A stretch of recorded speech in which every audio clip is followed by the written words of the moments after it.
अध्याय 1011। नॉइस और अन्य लोग शांत सड़क पर चले। सड़क पर लगभग कोई पैदल यात्री नहीं था। जिस रास्ते से वे जा रहे थे उसे बंद करने के लिए उन्होंने पहले ही लोगों को भेज दिया था। इस बाहरी दीवार क्षेत्र में उसकी शक्ति सर्वत्र फैली हुई थी। ये कहना अतिशयोक्ति नहीं होगी कि वह एक हाथ से आकाश को ढक सकता था। जब वे सीमा पर सुनहरे किले पर पहुंचे तो नॉइस ने अपने विश्वासपात्र से सिग्नल फ्लेयर को पहले ही खींच लिया। किले से तुरंत एक पीला धुआं बम उठा। जब लोगों का समूह आगे बढ़ा तो किले के नीचे का नगर द्वार पहले ही खुल चुका था। जंगल सुनहरे किले का सबसे बाहरी किनारा था। ये घास फूस से भरा हुआ था और हर जगह क्रूर जानवर देखे जा सकते थे। न्यूज़ और अन्य लोगों की ताकत के साथ उन्हें इन निम्न स्तरीय उत्परिवर्तित जानवरों के बारे में चिंता करने की जरूरत नहीं थी। ऊंची विशाल दीवार तक पहुंचने में उन्हें ज्यादा समय नहीं लगा। पवित्र चर्च के हल्के कवच पहने शूरवीरों की 2 टीमें विशाल दीवार के नीचे मार्ग पर खड़ी थीं। जैसे ही वे डुडियन और न्यूज़ के पास आए उन्होंने उन्हें प्रणाम किया। डुडियन ने अपने जादुई पंख हटा दिए और गलियारे में प्रवेश किया। न्यूज़ और बाटन अपने घोड़ों से नीचे कूदे और अपने घोड़ों को मार्ग में ले गए। वे अंधेरे रास्ते से चले।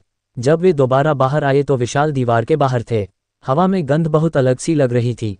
ताज़ा और खूनी गंध आ रही थी। मास्टर, क्षेत्र 9 में हमारा गढ़ है। क्या आप फिलहाल वहीं रहना चाहते हैं? न्यूज़ ने डुडियन से पूछा। डुडियन ने सिर हिलाया। हाँ, रास्ता दिखाओ। न्यूज़ भेड़िए के घोड़े पर चढ़ गया और बढ़त ले ली। बाटन और उसके विश्वासपात्रों ने उसका अनुसरण किया। डुडियन ने अपने जादुई पंख फैलाए और कम ऊंचाई पर उड़ गया। उनकी मुलाकात 2 मरे हुए लोगों से हुई जो विशाल दीवार के पास घूम रहे थे। न्यूज़ ने लापरवाही से अपनी तलवार निकाली और उन्हें मार डाला। आधे घंटे बाद वे क्षेत्र 9 में पहुंचे। सड़क पर लाशें पड़ी थीं। उनमें से लगभग सभी लाशें थीं। उनमें से अधिकांश के सिर काट दिए गए थे या उनके माथे को तेज वस्तुओं से छेद दिया गया था। इसके अलावा कुछ काले रोएदार राक्षसों की लाशें भी थीं। वे बहुत समय पहले मरे हुए थे और उनका मांस और खून सड़ रहा था। उनसे घृणित गंध आ रही थी। नॉइस ने जिस गढ़ का उल्लेख किया वह एक बड़ी इमारत थी जो अपेक्षाकृत अच्छी तरह से संरक्षित थी। ऐसा लग रहा था जैसे ये पुराने जमाने की किसी कंपनी की बिल्डिंग हो। इमारत के बहुत सारे शीशे टूट गए थे और बाकी हिस्सा धूल से ढका हुआ था। हालांकि यह अभी भी सूरज के नीचे एक चमकदार रोशनी को प्रतिबिंबित कर रहा था। इमारत के बाहर सैकड़ों लाशों का ढेर लगा हुआ था। वे बहुत पहले ही सफ़ेद हड्डियों में विघटित हो चुके थे। लाशों की स्थिति और मुद्रा से ऐसा लग रहा था कि वे कर्मचारी थे जो इमारत से बाहर निकल गए थे। वाह! इमारत की 4थी मंजिल पर एक टूटी हुई खिड़की से एक आकृति अचानक नीचे कूद गई और नॉइस के सामने आ गिरी। ये काले रंग का एक युवक था। उतरने के बाद वह एक घुटने पर बैठ गया और सम्मानपूर्वक कहा, आपके अधीनस्थ लॉर्ड ब्लैकक्रो का स्वागत करते हैं। डार्क वेटिकन में ब्लैकक्रो नॉइस का उपनाम था। यह अफवाह थी कि काला कौवा एक पक्षी था जो राक्षस राजा के कंधे पर आराम करता था। जब भी राक्षस राजा जागता, काला कौवा दुनिया भर में घूमता, दुनिया में आपदा और दर्द लाता। नॉइस की अभिव्यक्ति ठंडी थी और उन्होंने कहा, क्या कोई 9वें जिले में आया है? महामहिम को सूचित करते हुए 24 दिन पहले एक शिकार दस्ता वहां से गुजरा लेकिन रुका नहीं। उन्हें एक मिशन पर यहां से गुजरना चाहिए था। काले कपड़े पहने युवक ने सम्मानपूर्वक कहा। न्यूज़ ने सिर हिलाया। तैयार हो जाओ, हमें यहां बसने की जरूरत है। हमें पहले एक बड़ा कमरा खाली करना होगा। हाँ सर, काले कपड़े पहने युवक ने सम्मानपूर्वक सिर हिलाया। इसी समय 3 छायाएं चमकी और इमारत के सामने प्रकट हुईं। उन्होंने न्यूज़ और अन्य लोगों को देखा जिनका नेतृत्व काले कपड़े पहने युवा कर रहे थे। उन्होंने तुरंत सलाम किया। वे सभी एक विशेष इकाई के समान वर्दी पहने हुए थे। डुडियन आश्चर्यचकित रह गया क्योंकि उसने इन लोगों की ताकत देखी। वे अग्रणी थे। ऐसे व्यक्ति को विशाल दीवार का प्रथम श्रेणी का विशेषज्ञ माना जाता था। वह 9वें क्षेत्र में कैसे तैनात हो सकता था जिसे शिकारियों ने साफ कर दिया था? उसकी आंखों में सुनहरी रोशनी चमक उठी। जल्द ही बिल्डिंग की स्थिति उनकी आंखों के सामने आ गई। जब उसने न्यूज़ की ओर देखा तो वह स्तब्ध रह गया। युवा मास्टर, 9वां क्षेत्र विशाल दीवार के बाहर हमारे गढ़ों में से एक है। न्यूज़ ने जानबूझकर अपनी गति धीमी कर दी और डुडियन का पीछा किया। वह फुसफुसाए, मैंने विकास के बारे में सुना, विशाल दीवार के बाहर नया आश्रय स्थल। तुम्हारे जाने के बाद मुझे चिंता हुई कि विशाल दीवार के अंदर कुछ बुरा होगा, इसलिए मैंने गुप्त रूप से विशाल दीवार के बाहर कुछ आश्रय स्थल बनाए। अगर मैं विशाल दीवार के अंदर नहीं रह सकता तो मैं यहाँ रह सकता हूँ। स्मार्ट। डुडियन मुस्कुराया। न्यूज़ मुस्कुराए। यह आपका विचार था? काले कपड़े पहने वह युवक जो आगे बढ़ रहा था और अन्य 3 ने नैस की शक्ल देखकर अपना सिर झुका लिया। वे डुडियन को नहीं जानते थे लेकिन वे जानते थे कि न्यूज़ ने उन्हें पीड़ा से बचाया था। वे जानते थे कि न्यूज़ कितना शक्तिशाली था। उन्हें उम्मीद नहीं थी कि वह इतना विनम्र होगा। कृपया। काले कपड़े पहने युवक ने एक ढही हुई पत्थर की पटिया हटा दी। दरवाजे के पीछे एक दरवाजा था। दरवाजे के पीछे एक अंधेरी सीढ़ी थी जो भूमिगत तक जाती थी। डूडियन आश्चर्यचकित नहीं था। उन्होंने देखा था कि न्यूज़ ने इमारत को भूमिगत अड्डे में बदल दिया था। भूमिगत आधार सभी प्रकार के उपकरणों से सुसज्जित था। वहाँ एक शानदार रहने और आराम करने का क्षेत्र था। वहाँ सभी प्रकार के उपकरणों से भरा एक कार्यक्षेत्र था। वहाँ विस्फोटकों और आग्नेयास्त्रों से भरा शस्त्रागार भी था। पुराने ज़माने के आग्नेयास्त्रों और पुराने ज़माने के आग्नेयास्त्रों में ज़्यादा अंतर नहीं था। अंतर केवल गोलियों की सटीकता और शक्ति का था, लेकिन इसे असली पिस्तौल माना जा सकता है। काले रंग का युवक ड्यूडियन और न्यूज़ को आराम करने के लिए सबसे बड़े कमरे में ले जाना चाहता था, लेकिन ड्यूडियन ने उसे मना कर दिया। वह न्यूज़ की ओर मुड़ा। पहले दूसरों को आराम करने दो। हम दीवार पर जाकर देखेंगे कि यूरेनियम क्रिस्टल का संग्रह कैसे हो रहा है। हाँ मास्टर, न्यूज़ ने सम्मानपूर्वक सिर हिलाया। बार्टन और अन्य विश्वासपात्रों को बसाने के बाद डूडियन और न्यूज़ विशाल दीवार पर लौट आए। इस बार उन्होंने घोड़ों की सवारी नहीं की। ड्यूडियन की गति को बमुश्किल बनाए रखने के लिए न्यूज़ ने अपनी पूरी ताकत लगा दी। डूडियन ने महसूस किया कि उसे बार्टन और अन्य लोगों की ताकत में सुधार करना चाहिए। हालांकि उन्होंने बहुत सारे संसाधन छोड़े, लेकिन वे सामान्य संसाधन थे। न्यूज़ और सगे की ताकत भीतरी जंगल के चरम स्तर पर अटकी हुई थी। वे ड्रैगन मदर और विंग किंग के समान स्तर पर थे। हालांकि उनके पास चुनने के लिए बहुत सारे जादू के निशान थे और उपभोग करने के लिए बड़ी मात्रा में भगवान की मज्जा थी। शासक बनने के लिए उन्हें अपने जादू के निशान को मजबूत करना पड़ा। बहुत कम पौराणिक जादू के निशान थे, इसलिए मजबूत करने के लिए 5 समान पौराणिक जादू के निशान ढूंढना बहुत मुश्किल था। परिणामस्वरूप नॉइस और केज बहुत पहले ही भीतरी जंगल के शिखर पर पहुंच गए थे, लेकिन वे अभी भी इस कदम पर अटके हुए थे। न्यूज़ जितनी तेजी से दौड़ सकता था दौड़ा। वे दोनों जल्दी से भीतर की दीवार पर लौट आए। वे बाहरी दीवार से गुजरे और भीतरी दीवार के गुप्तगढ़ में लौट आए। क्या कोई स्थिति है? गुप्तगढ़ में प्रवेश करने के बाद नैस ने संपर्ककर्ता से सम्मानजनक तरीके से पूछा। गढ़ बहुत साधारण था, लेकिन वह टेलीग्राफ से सुसज्जित था। चूंकि डूडियन ने हजारों घरों में बिजली पहुंचाई थी, सिल्विया का औद्योगिक विकास तीव्र गति से आगे बढ़ रहा था। एडवर्ड औद्योगिक क्रांति के चरमोत्कर्ष का लाभ उठा रहा था। वह तेजी से लहर पर था। सर, 2 टेलीग्राम हैं। उन्होंने यूरेनियम क्रिस्टल खरीदे हैं और अपने रास्ते पर हैं। गुप्तगढ़ में घूंघट पहने एक युवा महिला तैनात थी। उसकी आवाज़ मधुर थी और उसकी उंगलियां लंबी थीं। वह बहुत लचीली लग रही थी। न्यूज़ ने थोड़ा सिर हिलाया। उनसे इसे हर कीमत पर आधे घंटे में प्राप्त करने का आग्रह करें, भले ही यह कठिन हो। हाँ मेरे भगवान। महिला ने डूडियन की ओर देखा। उसने पूछने की हिम्मत नहीं की, लेकिन जल्दी से टेलीग्राम टाइप कर दिया। मास्टर, कृपया बैठिए। न्यूज़ ने डूडियन को खड़े नहीं होने दिया और तुरंत एक कुर्सी ले आए। डूडियन ने हार नहीं मानी। उसने एक कुर्सी खींची और बैठ गया। 10 मिनट बाद काले कपड़ों में पुरुषों के 2 समूह चुपचाप वहां आए। वे गुप्त ठिकाने के बाद आए। उन्होंने 2 बैग निकाले। वे लगभग एक सिर के आकार के थे। वे यूरेनियम के 2 टुकड़े थे। यूरेनियम अयस्क हरे रंग के स्पर्श के साथ पत्थर के टुकड़े जैसा दिखता था। डूडियन ने उसे देखते ही भौहें चढ़ा दीं। हालांकि उन्हें याद आया कि न्यूज़ के पास यूरेनियम को परिष्कृत करने के लिए उपकरण थे। उसने यूरेनियम अयस्क के 2 टुकड़े अलग रख दिए। एक के बाद एक कुछ समूह के लोग आए। उन्होंने अलग अलग मात्रा में यूरेनियम अयस्क और परिष्कृत यूरेनियम क्रिस्टल भेजे। डूडियन ने देखा कि राशि पर्याप्त थी और तुरंत चला गया। उन्होंने लोगों के अगले समूह के आने का इंतजार नहीं किया। जब तक वह विशाल दीवार के बाहर 9वें क्षेत्र के आधार पर लौटा, तब तक आकाश में धीरे धीरे अंधेरा छा चुका था। ये शरद ऋतु थी और शाम के लगभग 5 बजे सूर्य अस्त हो चुका था। समय तंग था। डूडियन यूरेनियम अयस्क और बारीक यूरेनियम क्रिस्टल को आधार के दूसरे स्तर पर ले गए, जहां सभी प्रकार के उपकरणों की व्यवस्था की गई थी। उन्होंने यूरेनियम अयस्क को पीसकर भिगोया। उसे एक तेज चाकू मिला और उसने तुरंत यूरेनियम को अयस्क से अलग कर दिया। उन्होंने यूरेनियम क्रिस्टल को रेत में पीस दिया। उसे एक सख्त जानवर की खाल मिली और उसने उसे लपेट लिया। जानवर की खाल को एक अंगूठी में लपेटा गया था, जो डूडियन की गर्दन के चारों ओर लपेटने के लिए काफ़ी बड़ी थी। यूरेनियम अयस्क के 2 टुकड़ों को अलग करने के बाद डूडियन ने जानवर की खाल की अंगूठी को पूरी तरह से भर दिया।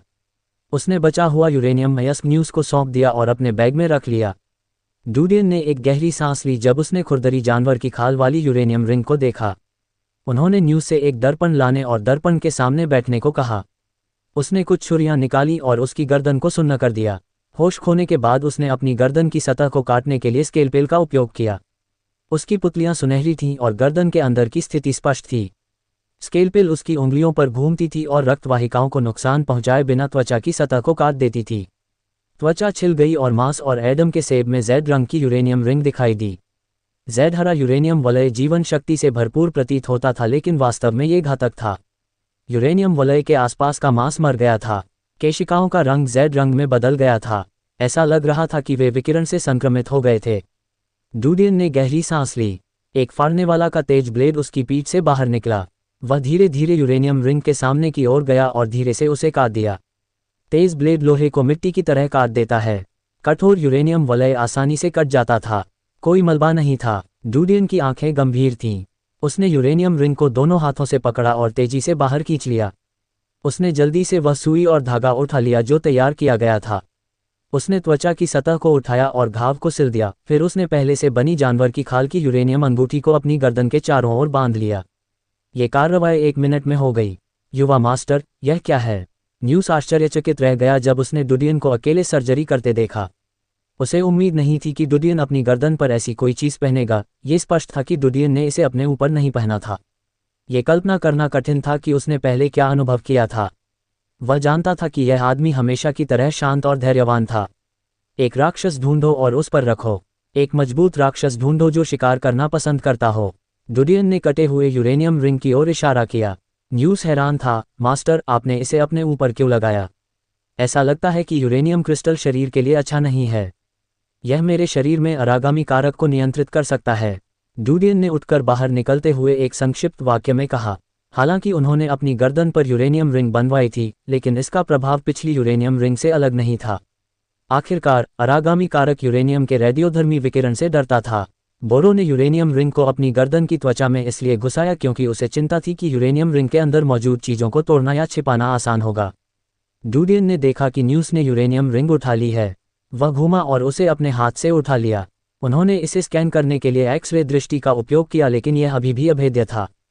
जैसे ही वह टूटी हुई यूरेनियम रिंग को धातु की पन्नी के पास ले गया, जिसका उपयोग यूरेनियम क्रिस्टल को पीसने के लिए किया गया था, उसकी आंखें चमक उठीं। इसे कुचलने के लिए उसने धातु के हथौड़े का इस्तेमाल किया। जल्द ही टूटे हुए यूरेनियम रिंग से एक धातु की चिप निकली। ये लगभग 1 सेंटीमीटर वर्ग था। ये देखकर डूडियन को राहत मिली।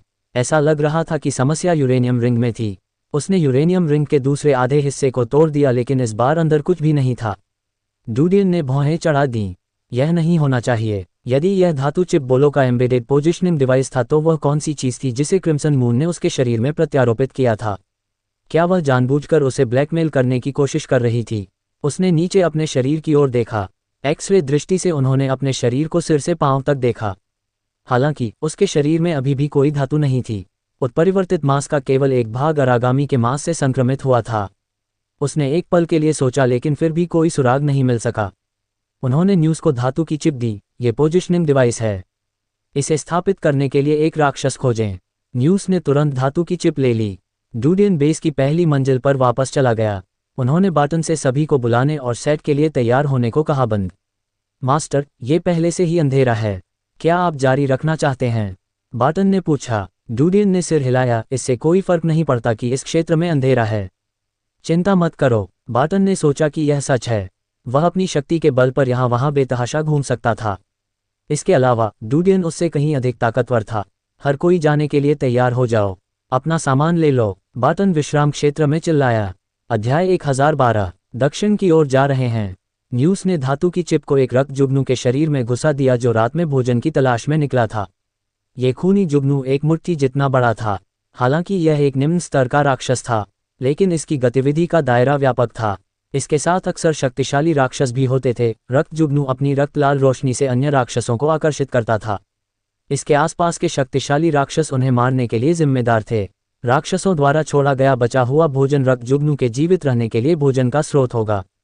डूडियन ने समूह लिया और दक्षिण की ओर चला गया। अगर मौका मिले तो डूडियन ये देखना चाहेंगे कि ट्रोल किस तरह के जीव थे। क्या वहाँ अन्य मानव साम्राज्य होंगे?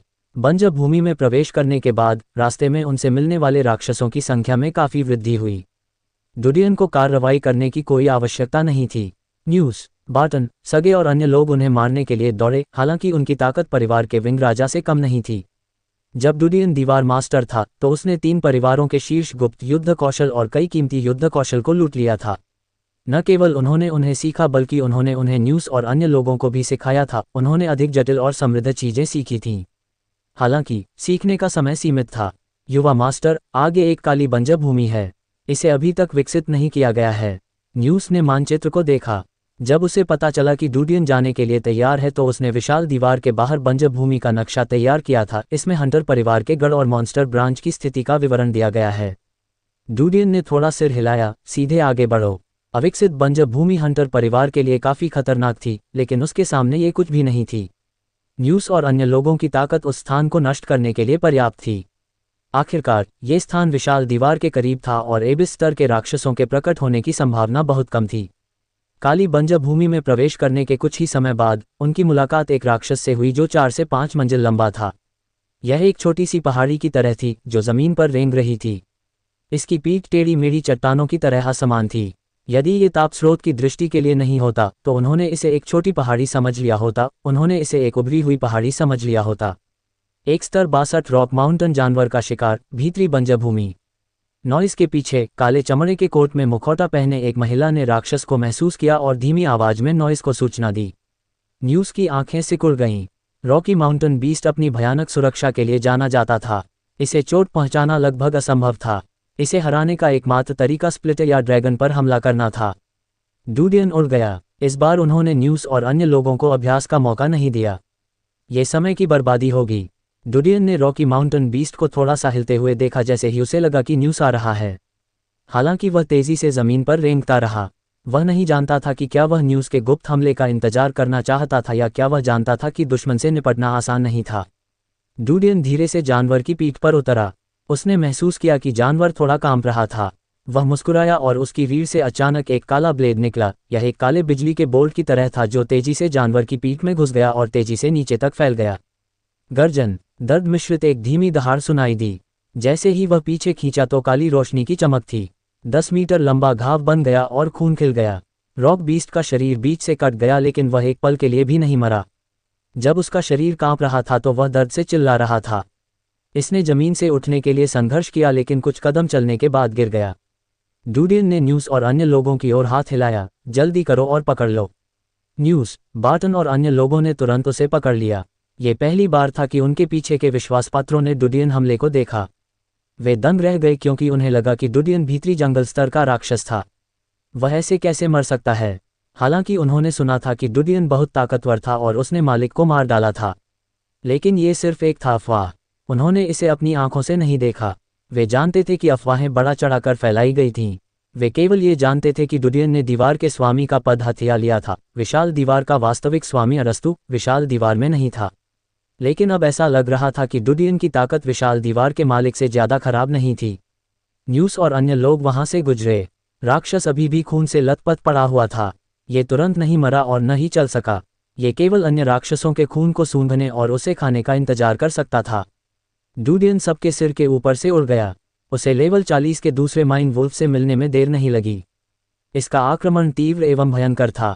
उसके पंजों पर हल्का सा जैविक विद्युत प्रवाह था जो उसके शिकार को पंगु बना सकता था। न्यूज़ और सगे ने मोर्चा संभाला और बाहर निकल गए।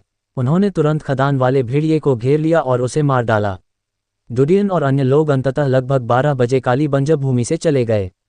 रास्ते में उन्होंने सैकड़ों राक्षसों को मार डाला। उनमें से लगभग आधे अग्रणी स्तर के राक्षस थे। उनकी मुलाकात 2 अधिपति स्तर के राक्षसों से भी हुई जिन्हें डूडियन ने मार डाला। मैं किसी भी महान राक्षस से नहीं मिला। न्यूज़ ने अपना मुंह थपथपाया। ये पहली बार था जब उसे महसूस हुआ कि विशाल दीवार के बाहर का दृश्य इतना सुंदर था।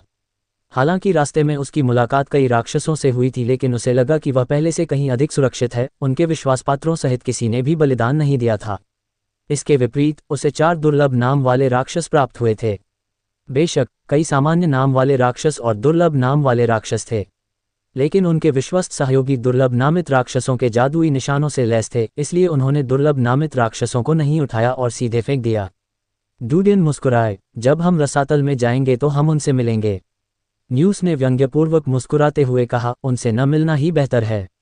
ये बहुत खतरनाक है। हालांकि वह जानता था कि डूडियन के पास महान राक्षसों को मारने की क्षमता थी, लेकिन उन्हें अभी लंबा रास्ता तय करना था, इसलिए उनके लिए लड़ाई से बचना सबसे अच्छा था। अगर वे घायल हो गए तो एक श्रृंखला प्रतिक्रिया होगी या यहाँ तक कि एक टीम का सफाया भी हो सकता है। 200 मील आगे रसातल का किनारा है। काले चमड़े वाली महिला ने नेस को सूचना दी। न्यूज़ ने सिर हिलाया और डूडियन की ओर देखा। क्या हम यहाँ आराम करने जा रहे हैं? क्या रात में रसातल में यात्रा करना बहुत खतरनाक नहीं है? डूडियन मुस्कुराए, इससे कोई फर्क नहीं पड़ता। जब तक हम जादुई गड्ढे के करीब नहीं हैं, तब तक रसातल के विभिन्न स्तर हैं। मैजिक पिट। न्यूज़ दंग रह गया। जैसे ही वह आगे बढ़ा, डुडियन ने उन्हें रसातल के बारे में बताया। उसने उन्हें परमेश्वर के राज्य के नाम और परमेश्वर के राज्य के बाहर की सीमा के बारे में बताया। न्यूज़, सगे, बार्टन और अन्य लोग स्तब्ध रह गए। उन्हें उम्मीद नहीं थी कि दुनिया इतनी विशाल होगी। ऐसा लग रहा था कि सिल्विया कुछ और नहीं बल्कि दुनिया का एक छोटा सा कोना है। 1 घंटे बाद वे रसातल के किनारे पर आए। जमीन पर निशान और झंडे थे। हालांकि हवा और ठंड के बपतिस्मा के बाद संकेतों पर शब्द धुंधले हो गए थे, ये गहरे हरे सांचे से ढका हुआ था। उन्होंने सामने की ओर देखा और स्पष्ट रूप से महसूस किया कि आगे की दुनिया गहरी और अंधेरी हो गई है। ऐसा लग रहा था कि रोशनी बहुत कुछ निगल गई है। वे मदद नहीं कर सके लेकिन थोड़ा घबराए हुए महसूस कर रहे थे। डुडियन नहीं रुके और सीधे उनके पास से उड़ गए। न्यूज़, सगे और अन्य लोग एक पल के लिए झिझके। वे तेजी से उनके पीछे हो लिए। उन्होंने इधर उधर देखा और पीछे पड़ने की हिम्मत नहीं की। एबिस क्षेत्र में आते ही डुडियन ने अपने गार्ड को नीचा दिखाने की हिम्मत नहीं की। रह रहकर उसकी आंखों में सुनहरी रोशनी चमक उठती। उन्होंने परिवेश का निरीक्षण करने के लिए एक्स-रे दृष्टि का उपयोग किया। हालांकि वह चारों ओर छिपे राक्षसों से नहीं डरता था, उसे डर था कि राक्षस पहले न्यूज़ और अन्य लोगों पर हमला करेंगे। रसातल की सीमा पार करने के बाद डुडियन को निराशावंत नहीं मिला। उसके सामने एक विशाल मैदान था। मैदान के अंत में पहाड़ थे। प्रतीत होने वाले अंतहीन मैदान पर राक्षसों का कोई निशान नहीं था।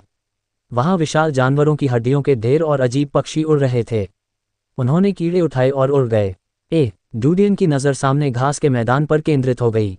घास के मैदान पर कोई विदेशी वस्तु नहीं थी, लेकिन घास के मैदान में हल्के रंग की ऊष्मा स्रोत प्रतिक्रिया बह रही थी। अगर यह उसकी संवेदनशील ऊष्मा स्रोत दृष्टि के लिए नहीं होता तो वह इसका पता भी नहीं लगा पाता। अध्याय 1013। वृत्ति का जादू। न्यूज़ और अन्य लोगों ने डुडियन को अचानक रुकते देखा। उन्होंने चारों ओर देखा लेकिन कुछ भी दिखाई नहीं दिया सामान्य। जैसे ही डुडियन ने घास की ओर देखा तो उसकी आंखें चमक उठीं। उसने देखा कि गर्म स्रोत घास के नीचे की मिट्टी काली जहरीली सांप जैसी जड़ों से ढकी हुई थी। जड़ें मिट्टी में धीरे धीरे घूम रही थीं और उनमें से खून बह रहा था। यह एक जीवित प्राणी था। यहाँ रुको। डुडियन का शरीर तुरंत उड़ गया। जब वह ताप स्रोत वाली घास के ऊपर से उड़ा तो लहराती घास से 7 या 8 काले रतन के चाबुक निकले। वे बिजली की तरह तेज थे और डुडियन के अंगों और जांघों के चारों ओर लिपटे हुए थे। न्यूज़ और सगे जो पीछे से देख रहे थे, उन्होंने देखा कि डुडियन को चोट लगी थी। उनके चेहरे बदल गए। उन्होंने डुडियन के निर्देशों को नहीं सुना और तेजी से वहां पहुंचे। मैदानी क्षेत्र थोड़ा कांप उठा क्योंकि वे 100 मीटर से भी कम दूरी पर पहुंच गए थे। उन्होंने घास में बड़ी संख्या में समुद्री शैवाल जैसी लताएं उगती देखीं। साथ ही घास भी ऊंची उठी हुई थी। यह एक छोटी पहाड़ी की तरह थी। घास की सतह किसी जहरीले सांप की तरह मुड़ गई। कश। न्यूज़ और अन्य लोग हैरान थे। अजीब राक्षस का शीर्ष अचानक टूट गया और एक आकृति उड़कर बाहर आ गई। ये डुडियन था। उसकी भुजाएं और जांघें नुकीले ब्लेडों से उभरी हुई थीं। उसके शरीर के अन्य हिस्से अभी भी मानव आकार में थे।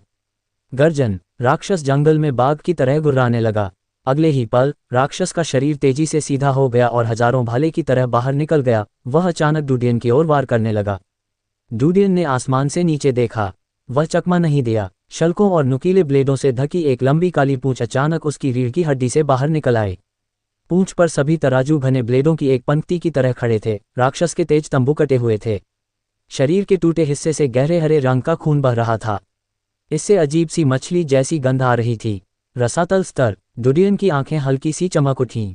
उसे 200 से अधिक स्तरों वाले राक्षस से मिलने की उम्मीद नहीं थी। यह विशाल मैदान संभवतः इसका क्षेत्र था। इसमें कोई आश्चर्य नहीं कि उस पर कोई छोटे घास के मैदान वाले राक्षस नहीं थे। उसका शरीर हिल गया और उसके शरीर पर अचानक कुछ मीटर लंबी काली कीलें उभर आईं। वह अचानक नीचे गिर गया। राक्षस के सिर के ऊपर स्थित अराजक तंबू अचानक खुल गए। अंदर एक नुकीला मुंह था जो बर्फ जैसे सफेद दांतों की परतों से भरा हुआ था। ये डुडियन की ओर थोड़ा सा था। वाह। डुडियन की रीढ़ की हड्डी के पीछे की लंबी काली पूंछ झूल गई। यह एक विशाल काले शासक की तरह था। इसने राक्षस के गाल पर बगल से प्रहार किया। लंबी पूंछ का तराजू खड़ा हो गया और राक्षस के मुंह का एक बड़ा टुकड़ा फाड़ डाला। लंबी पूंछ की शक्ति से उसका शरीर हवा में घूम गया। पंखों पर लगे स्टील जैसे पंख बंद हो गए। पहली नज़र में ये 2 काले चाकू जैसा लग रहा था। यह एक प्रोपेलर की तरह था जो राक्षस की ओर दौड़ा। जैसे ही उसका शरीर एक साथ इकट्ठा हुआ, राक्षस ने तीखी दहाड़ निकाली। यह एक तेज विशाल भाले और ढाल में बदल गया। ये डुडियन में शूटिंग के अवसर की प्रतीक्षा कर रहा था। हालांकि इसके पंखों की तीक्ष्णता डुडियन की लंबी पूंछ से कम नहीं थी। शरीर को छूते ही इसने विशाल भाले को आसानी से काट दिया। सैकड़ों मोटी ढालें इसे रोक नहीं सकीं और एक विशाल मुंह में कट गईं। डूडियन की अपनी घूर्णन शक्ति रद्द कर दी गई।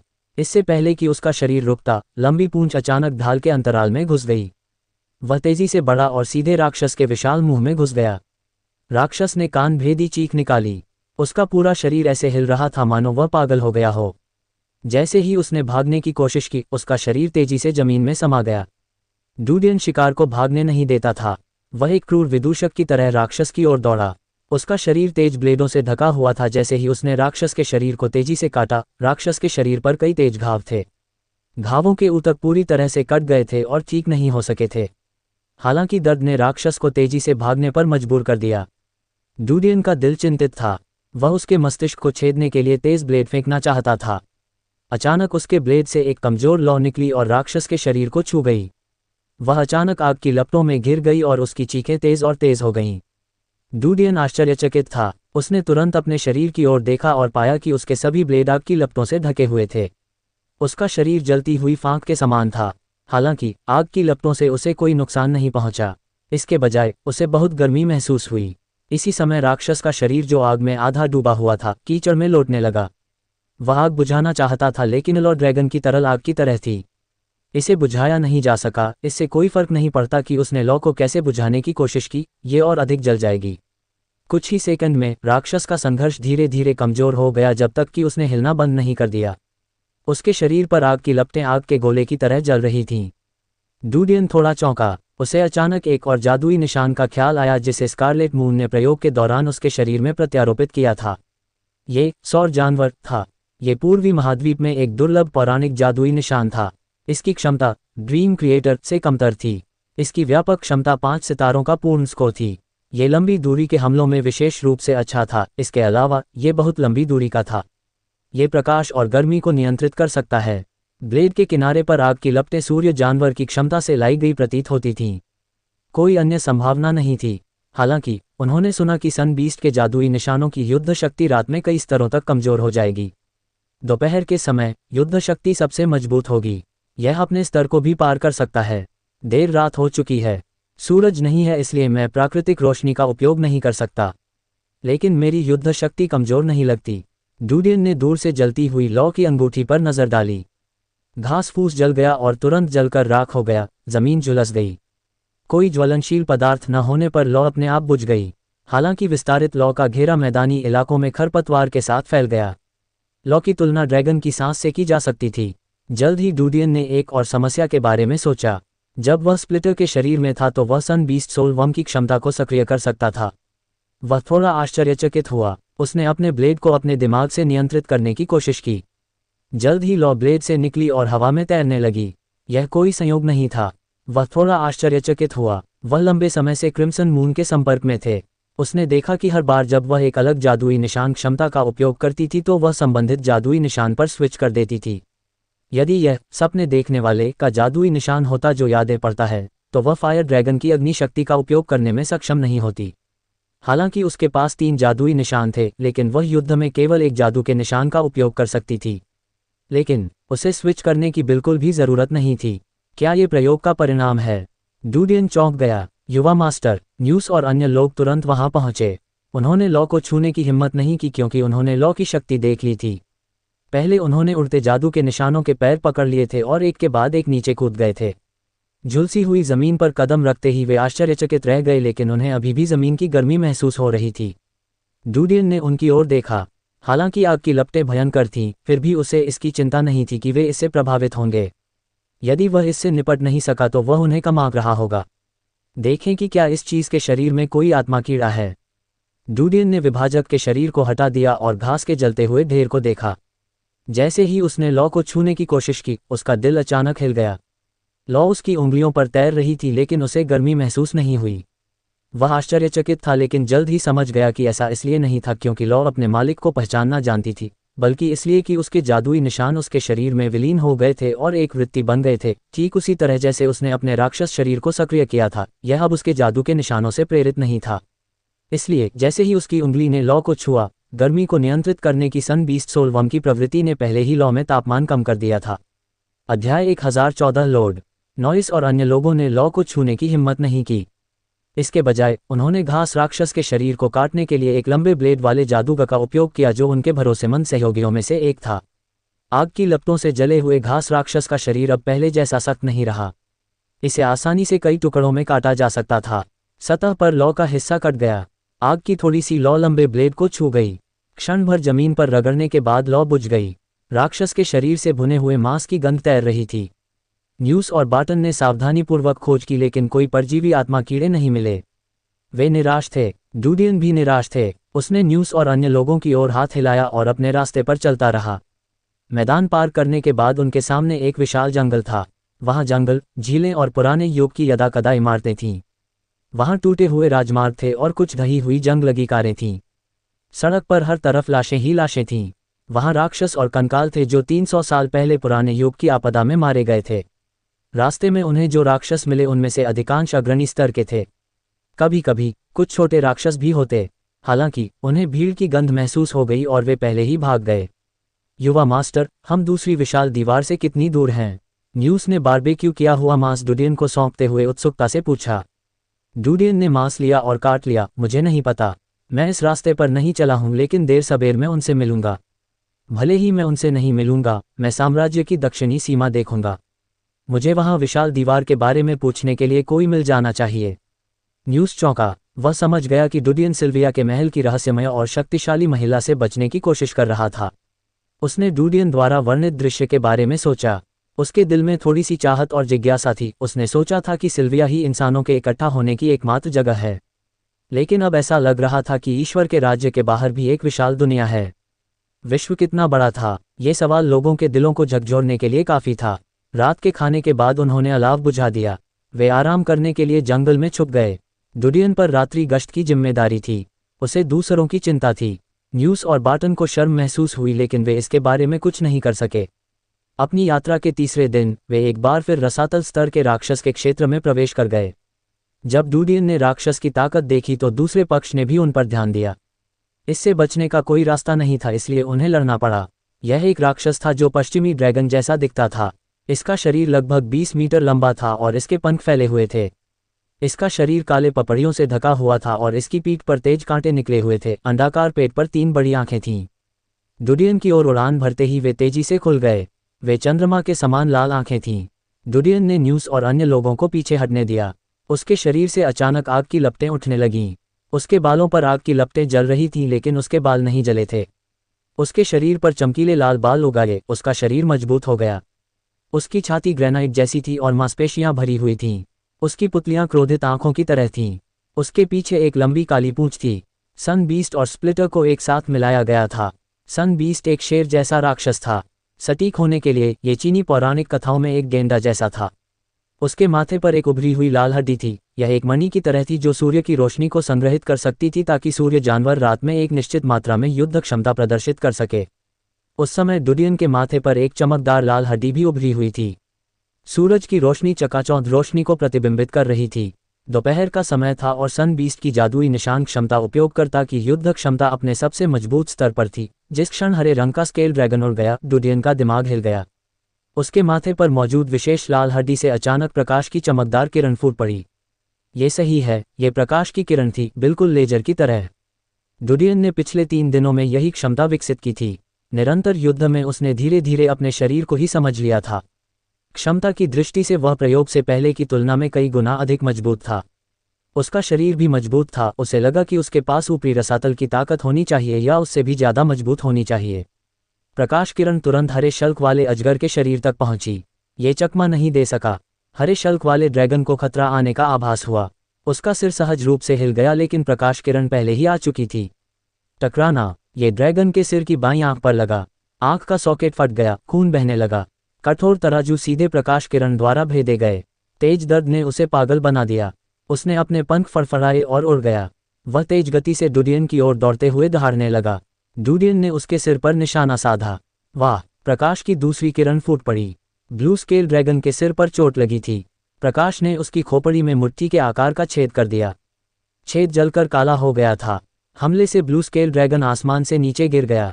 वह जंगल में जा गिरा और बहुत सारे पेड़ तोड़ दिए। वह जमीन पर झुक गया और दर्द से कराहने लगा। उसने अपने पंख ऊपर उठाए और अपने ऊपरी शरीर को गले लगा लिया। डूडियन ने भौहें चढ़ा दीं। उसकी आंखों में सुनहरी चमक थी। उन्होंने ग्रीन की संरचना देखी, ड्रैगन का शरीर। उसने उसके पंखों के बीच की जगह में कमजोरी देखी, वहां हड्डियां नहीं बल्कि मांस और खून था। वाह! तीसरी किरण उसके माथे से निकली। इसने पंखों के बीच की जगह को छेद दिया। किरण सीधे ड्रैगन के पंखों के पीछे उसकी दाहिनी आंख पर लगी। हरे स्केल वाले ड्रैगन ने अपने पंख ढीले कर दिए और भागने के लिए घूम गया। डूडियन की आंखें चमक उठीं। प्रकाश की चौथी किरण उसके माथे पर एकत्रित हो गई। वह मौके का फायदा उठाकर हमला करना चाहता था, लेकिन अचानक उसे चक्कर आ गया।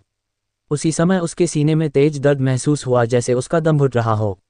वह दर्द से कांपने के अलावा कुछ नहीं कर सका। वह गुर्राया। उसके माथे पर एकत्रित प्रकाश स्वाभाविक रूप से विलुप्त हो गया और उसके माथे पर विशेष लाल हड्डी में संग्रहित ऊष्मा ऊर्जा में बदल गया। उसने दांत भींच लिए और सांस रोक ली। उन्होंने अपनी मांसपेशियों को कस लिया और अचानक हुए दर्द को सहन किया। दर्द धीरे धीरे कम हो गया। जब उसने ऊपर देखा तो हरे शल्क वाले ड्रैगन पर एक छोटी सी छाया रह गई थी और वह उसे पकड़ नहीं सका। मास्टर न्यूज़ डीन की स्थिति देख रहा था।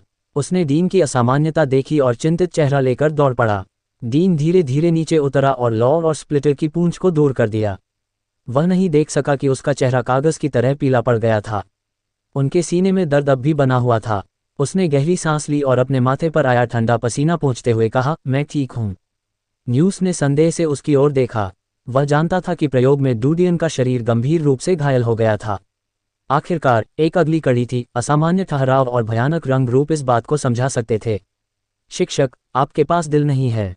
लड़ो मत, ये बहुत खतरनाक है। एडवर्ड ने डूडियन की रक्षा के लिए विश्वासपात्रों के एक समूह को इकट्ठा किया। यद्यपि वह दैवीय कलाओं का अध्ययन कर रहा था, उसका शरीर अग्रणी स्तर का था, उसकी काया उसके विश्वासपात्रों के समान थी, लेकिन युद्ध क्षमता के मामले में उनमें से कोई भी उसे आसानी से मार सकता था। एडवर्ड की बातें सुनकर न्यूज़, बार्टन और अन्य लोगों ने सिर हिलाया। उनके चेहरे चिंता से भरे हुए थे। आसपास के विश्वासपात्र दंग रह गए क्योंकि उन्हें संदेह हुआ कि उनके कान गलत थे। हालांकि जब उन्होंने न्यूज़ और अन्य लोगों की अभिव्यक्ति देखी तो वे अजीब महसूस करने से खुद को नहीं रोक सके। उनके पास दिल नहीं था, लेकिन वे अभी भी जीवित थे। इसके अलावा उनके पास इतनी शक्तिशाली युद्ध शक्ति थी। डूडियन का हृदय द्रवित हो उठा, जैसे उसकी आंखों की पुतलियों में सुनहरी रोशनी तैर रही हो। उसने अपनी छाती की ओर देखा और पाया कि हृदय के मूल भाग पर कई रक्तवाहिकाएं और घाव थे। यह एक छोटे हृदय जैसा लग रहा था। इस समय यह स्पंदन कर रहा था। इसके शरीर में खून आगे पीछे बह रहा था। पिछला दर्द काले दिल से आ रहा था। डूडियन ने सोचा, क्या ऐसा इसलिए है क्योंकि मैंने बहुत अधिक ताकत का इस्तेमाल किया और भार सहन नहीं कर सका? पहले उसने प्रकाश डालने के लिए सूर्य जानवर की शक्ति का उपयोग किया था। हर बार जब वह राक्षस को एक झटके में मार सकता था, तो आज उसने लगातार 3 बार इसका इस्तेमाल किया था। ऐसा लग रहा था कि चौथी बार में वह अपनी सीमा तक पहुंच गया था। ऐसा लगता है कि मैं भविष्य में मृत्यु अंक को फटने से बचाने के लिए बहुत अधिक ताकत का उपयोग नहीं कर सकता। डूडियन ने सोचा। उसने न्यूज़ और बार्टन को चिंता से उसकी ओर देखते देखा। वह मुस्कुराया, चिंता मत करो, ये सिर्फ इतना है कि मैं बहुत अधिक ताकत का उपयोग कर रहा हूँ। मैं भविष्य में खुद को नियंत्रित करने में सक्षम हो जाऊंगा। न्यूज़ और बार्टन ने एक दूसरे की ओर देखा। वे एक दूसरे की आंखों में बेबसी और कड़वाहट देख सकते थे। वे डूडियन को लड़ने और जोखिम लेने से रोकना चाहते थे, लेकिन वे जानते थे कि डूडियन के बिना ये यथार्थवादी नहीं था। वे यहाँ एक दिन भी जीवित नहीं रह सकते थे। हालांकि वे जानते थे कि डूडियन के लिए लड़ाई जारी रखना खतरनाक था, फिर भी उन्हें सहमत होना पड़ा। बात सिर्फ इतनी थी कि इस शिकायत ने उन्हें और अधिक ताकत के लिए लालायित कर दिया। डूडियन ने अपने विभाजित पंखों का उपयोग नहीं किया, बल्कि जमीन पर नेस और अन्य लोगों का पीछा किया। वह समय समय पर आसपास के वातावरण की जांच के लिए अपनी एक्स-रे दृष्टि का उपयोग करते थे। हालांकि एक्स-रे दृष्टि का उपयोग करना उसके शरीर पर बोझ होगा, लेकिन कभी कभी इसे खोलने से उस पर कोई प्रभाव नहीं पड़ेगा। 10 मिनट के बाद डूडियन को लगा कि उसका शरीर धीरे धीरे ठीक हो गया है। उसके अंग अब ठंडे और कमजोर महसूस नहीं होते थे। पिछली लड़ाई को याद करके उसे राहत मिली। सन बीस्ट सोलवम की शक्ति बहुत बड़ा चढ़ाकर बताई गई थी। यह विभाजक से भी अधिक भयानक था। हरे शल्क वाले अजगर को उसके करीब आने से पहले ही उसने लगभग मार डाला था। लंबी दूरी का इतना भयानक हमला दुश्मन को हताश करने के लिए काफी था। स्कारलेट मून ने मुझे जो जादुई निशान दिया, वह वास्तव में मेरे अनुकूल है। क्लोज कॉम्बैट स्प्लिटर मेरा हैम्सबूट बिंदु। लंबी दूरी का स्प्लिटर मूल रूप से अजेय है। इसमें केवल एक चीज की कमी है, वह है सुरक्षा और धारणा। लेकिन अगर दुश्मन एक पल में मारा जाता है तो बचाव की कोई जरूरत नहीं है। उसे लगा कि सन बीस्ट सोलवम जो स्कारलेट मून ने उसे दिया था, स्प्लिटी के जादुई निशानों को ध्यान में रखा गया। स्प्लिटी न केवल उसे एक देवता में बदलना चाहता था बल्कि वह युद्ध का एक क्रूर देवता भी बनना चाहता था। डूडियन का दिल सक्रिय होने से खुद को नहीं रोक सका क्योंकि उसे लगा कि उसकी ताकत अभूतपूर्व रूप से मजबूत है। उसे अचानक महसूस हुआ कि उसकी स्थिति उतनी बुरी नहीं है जितनी उसने कल्पना की थी, वह स्थिति को बचा सकता है। उदाहरण के लिए, यदि वह काले हृदय को स्थिर कर सका, तो क्या वह सदैव जीवित रह सकेगा? या क्या वह ब्लैक हॉर्ट की जगह लेने के लिए एक मानव हृदय ढूंढ पाएगा? क्या वह अपने शरीर में छुपे खतरों को सुलझा पाएगा? किसी भी स्थिति में डूडियन ने पहले अपनी स्थिति को समझने का निर्णय लिया। वह एक वैज्ञानिक थे। जब तक उसके पास संसाधन हैं, वह स्वयं ऑपरेशन करने में सक्षम रहेगा। फीनिक्स के अनुसार दीवार के पूर्वी हिस्से से साम्राज्य तक यात्रा करने में लगभग 3 महीने लगेंगे। सिल्विया साम्राज्य से लगभग 1 महीने की दूरी पर है।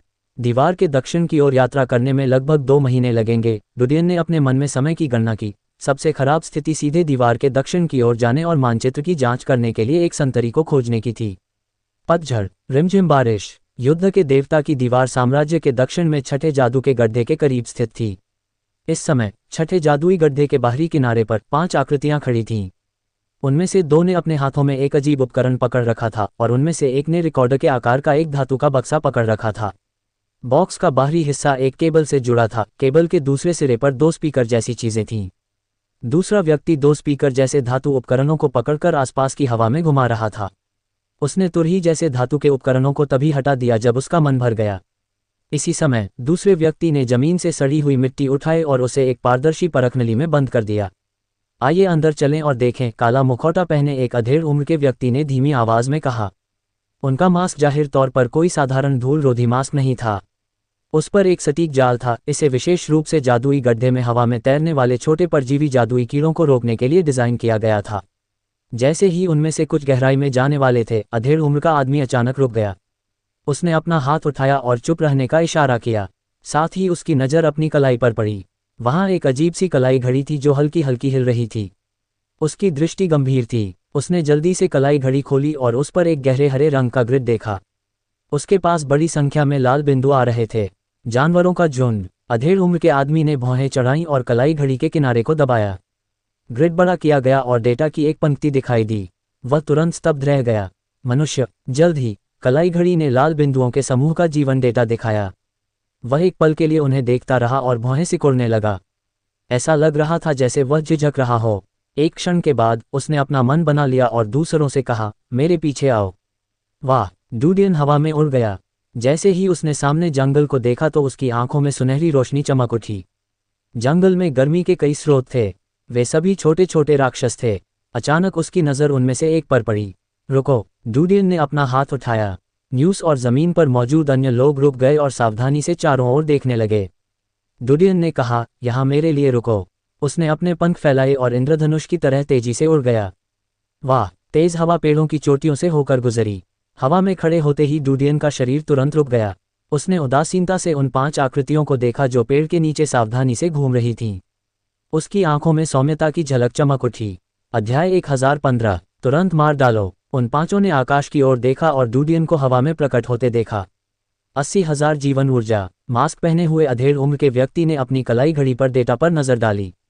उसका चेहरा थोड़ा बदल गया। उसने अपने आसपास के लोगों की ओर देखा। प्रतिद्वंद्वी की धारणा बहुत मजबूत है। उन्हें अपनी ताकत छुपानी चाहिए थी। लड़ने के लिए तैयार हो जाओ। 80,000। अन्य 4 ने भौहें चढ़ा लीं। उनकी युद्ध शक्ति उनसे कमतर नहीं थी। वाह! डूडियन उड़कर उनके सामने आ गिरा। उसने जानबूझकर ऐसा नहीं किया स्वयं को भेष बदलना। उन्होंने सौर जानवर की तापीय ऊर्जा के माध्यम से उन 5 की ताकत का अनुमान लगाया था। भले ही दूसरे पक्ष ने अपनी ताकत छिपाई हो, लेकिन ये बहुत अलग नहीं था। 5 ने डूडियन को अपने सामने आते देखा। उनके होंठ व्यंग्य की मुद्रा में मुड़ गए। वे जानते थे कि डूडियन ने उन्हें कमतर आंका है। मिशन को अंजाम देने के लिए उन्हें जादुई गड्ढे में भेजा गया था। यह उनकी बेहतर धारणा और गहन छिपने की क्षमता के कारण था। उन्होंने एक दूसरे को देखा। समूह के नेता ने डूडियन की ओर देखा जो धीरे धीरे उतर रहा था। उसने बेरुखी से पूछा, आप कौन हैं? डूडियन को हमला करने की कोई जल्दी नहीं थी। उसने उनके हाथों में मौजूद उपकरणों को देखा। क्या आप विशाल दीवार से हैं? कासामो भी डूडियन को देख रहा था। डूडियन के शरीर पर उत्तम कवच देखकर वह भौंचक्का रह गया। उसने महसूस किया कि चीजें उसकी अपेक्षा से भिन्न थीं। क्या आप दूसरी विशाल दीवार से हैं? ऐसा लगता है कि आप विशाल दीवार के निवासी हैं, डूडियन ने खुद से कहा। उसके चेहरे पर मुस्कान थी। क्या आप मेरे लिए रास्ता दिखा सकते हैं? कासामो का चेहरा उदास हो गया जब उसने देखा कि डुडियन ने उसकी बातों को नज़रअंदाज कर दिया। उसने लापरवाही से अपनी हथेली अपनी पीठ के पीछे रखी और अपने साथी को इशारा किया, क्या आप एबिस वॉकर हैं? आप भी? डुडियन ने आश्चर्य से उसकी ओर देखा। दूसरे पक्ष को उसकी ताकत का अंदाजा हो गया था और उसने ऐसी अभिव्यक्ति दिखाने का साहस किया। उसने सोचा कि जीवन के उतार चढ़ाव को छिपाने की उसकी क्षमता बहुत मजबूत थी। उसे किसी ऐसे व्यक्ति से मिलने की उम्मीद नहीं थी जो उससे ज़्यादा मजबूत हो। डुडियन के शब्दों पर ध्यान देते ही कासामो के चेहरे के पीछे के 4 लोगों के चेहरे बदल गए। उन्हें समझ आ गया कि कासामो ने इशारा क्यों किया। वे चुपचाप वापस चले गए। डुडियन ने उनकी गतिविधियों पर ध्यान दिया लेकिन उन पर ध्यान नहीं दिया। उसे विश्वास था कि वह उनसे निपट सकता है, भले ही वे 5 खायां ही क्यों न हों। इसके अलावा उनके अंतर्ज्ञान ने उन्हें बताया कि उनके लिए 5 रसातल होना असंभव था। उन्होंने कभी भी ऐसी विशाल दीवार नहीं देखी थी जो इतने सारे रसातल को पोषित कर सके। क्या आप विशाल दीवार के स्वामी हैं? कासामो ने डुडियन की ओर देखा। डुडियन मुस्कुराया, मैं पहले था, लेकिन मुझे विशाल दीवार का मालिक बनने में कोई दिलचस्पी नहीं है। आपको घबराने की ज़रूरत नहीं है। मैं सिर्फ आराम करने के लिए जगह ढूंढना चाहता हूँ। मुझे उस विशाल दीवार में कोई दिलचस्पी नहीं है जो आपको नियंत्रित करती है। मुझे उम्मीद है कि आप इसका नेतृत्व कर सकते हैं। डुडियन का स्वर सुनकर कासामो क्रोधित हो गया। वह हंसना चाहता था लेकिन उसने खुद को रोक लिया। विशाल दीवार बाहरी लोगों का स्वागत नहीं करती। मैं तुम्हें वहां से चले जाने की सलाह देता हूँ। अनावश्यक झगड़े मत करो। डुडियन ने भौहें चढ़ाईं और आह भरते हुए कहा, तो क्या आपका इरादा नेतृत्व करने का नहीं है? कासामो ने अपनी पीठ से खंजर निकाला। ये जल्दी ही उसके शरीर में पिघल गया। पलक झपकते ही उसका पूरा शरीर एक विशाल छिपकली में बदल गया। लेकिन ये आम छिपकलियों से अलग थी। उसका पूरा शरीर सख्त त्वचा का नहीं बल्कि पपड़ी का बना था। उसके पंजे नुकीले और घुमावदार थे। एक बार जब उसने दुश्मन को पकड़ लिया तो वह आसानी से खून की त्वचा का एक टुकड़ा फाड़ सकता था। इसके अलावा उसके शरीर पर पपड़ियां रंगीन थीं जैसे कि वे जहरीली हों। सूरज की रोशनी में एक प्रकार का जादुई रंग था। उसने अपने नाखूनों को आपस में जोड़ लिया और अपनी कलाई से कलाई घड़ी को अपने साथी के हाथों में फेंक दिया। उसकी एम्बर आंखें डुडियन को घूर रही थीं क्योंकि उसके शरीर से एक जानलेवा आभा निकल रही थी। ये रसातल है। डुडियन को अपने शरीर में गर्मी महसूस हुई। उसने अपने पीछे के 4 लोगों पर नजर डाली जो बहुत दूर चले गए थे जैसे कि वे युद्ध से प्रभावित होने से डर रहे हों। ये स्पष्ट था कि दूसरा पक्ष अंधा और अहंकारी नहीं था। वे जानते थे कि वे रसातल की लड़ाई में हस्तक्षेप नहीं कर सकते। ऐसा लग रहा था कि दूसरे पक्ष के पास केवल एक ही खाई है। इसके अलावा यह एक निचली खाई थी। उन्होंने उन्हें मनाने की कोशिश नहीं की। उसके शरीर पर आग की लपटें दिखाई दीं और उसके माथे पर विशेष लाल हड्डियां दिखाई दीं। कासामो ने देखा कि डुडियन भी अपने जादुई शरीर का उपयोग कर रहा था। वह अचानक हमला करने ही वाला था कि उसका साथी चिल्लाया। जैसे ही उसने सहज भाव से अपने साथी की ओर देखा, उसका दिल तेजी से धड़कने लगा। कलाई घड़ी पकड़े हुए युवक ने जब कलाई घड़ी की ओर देखा तो स्तब्ध रह गया। उन्होंने कांपते हुए कहा, जीवन ऊर्जा 940,000 है। 1 मिलियन। उसके बगल में मौजूद 3 लोगों ने युवक की बातें सुनी और तेजी से आगे बढ़े। जब उन्होंने कलाई घड़ी पर डेटा देखा तो वे दंग रह गए। डुडियन ने उनकी बातचीत सुनी। जब उसने उनके हैरान भाव देखे तो वह हैरान रह गया। हालांकि वह नहीं रुके। उसके माथे पर बिजली चमकी और प्रकाश की एक किरण फूट पड़ी। कासामो अपने साथी की बातों से थोड़ा भ्रमित हुआ, यहाँ तक कि उसे कलाई घड़ी वापस लेने की भी इच्छा हुई। लाखों जीवन ऊर्जा, कैसे कर सकता है ये हो? जैसे ही उसके विचारों का ध्यान भटका, उसे अचानक खतरे का आभास हुआ। उसके शरीर की पपड़ियां खड़ी हो गईं और उसका दिल जोर जोर से धड़कने लगा। उसे ऐसा महसूस हुआ मानो कोई ठंडा तीर उसके हृदय में घुस गया हो। इस खतरनाक पूर्वाभास से उसका शरीर उत्तेजित हो गया। इससे पहले कि वह प्रतिक्रिया कर पाता, सफ़ेद रोशनी की एक किरण उसकी आंखों की पुतलियों में चमक उठी। अगले ही पल उसके सारे विचार अचानक बंद हो गए। एक ही ख्याल था कि बहुत गर्मी है। प्लॉप! कासामो जमीन पर गिर गया। प्रकाश किरण उसके माथे से होकर गुजरी। वह छुपने, भेष बदलने में माहिर था और उसकी युद्ध क्षमता कमजोर नहीं थी। हालांकि उनका बचाव उनकी कमजोरी थी। उसकी तुलना हरे स्केल ड्रैगन से नहीं की जा सकती। यहाँ तक कि सबसे मजबूत खोपड़ी, वह डुडियन द्वारा चलाई गई सनरे को नहीं रोक सका। उसके पीछे के 4 लोग चौंक गए। उन्होंने अपना मुंह खोला और एक क्षण के लिए स्तब्ध रह गए। फिर वे जाग गए और सभी दिशाओं में भाग गए। वाह वाह वाह! डुडियन के माथे से प्रकाश की 3 किरणें निकलीं। यह विशेष लाल हड्डी किसी रत्न के समान थी। हड्डी का किनारा हीरे के आकार का था। यह एक ही समय में विभिन्न दिशाओं में प्रकाश की किरणें फेंक सकता है। प्रकाश की 3 किरणें उड़कर एक पल में आ गईं। 3 लोग जो भागने वाले थे उनके सिर में चोट लग गई। पलक झपकते ही जमीन पर 3 और लाशें थीं। निश्चित रूप से प्रकाश के घनत्व को समायोजित किया जा सकता है। डुडियन की आंखें हल्की सी चमक उठीं।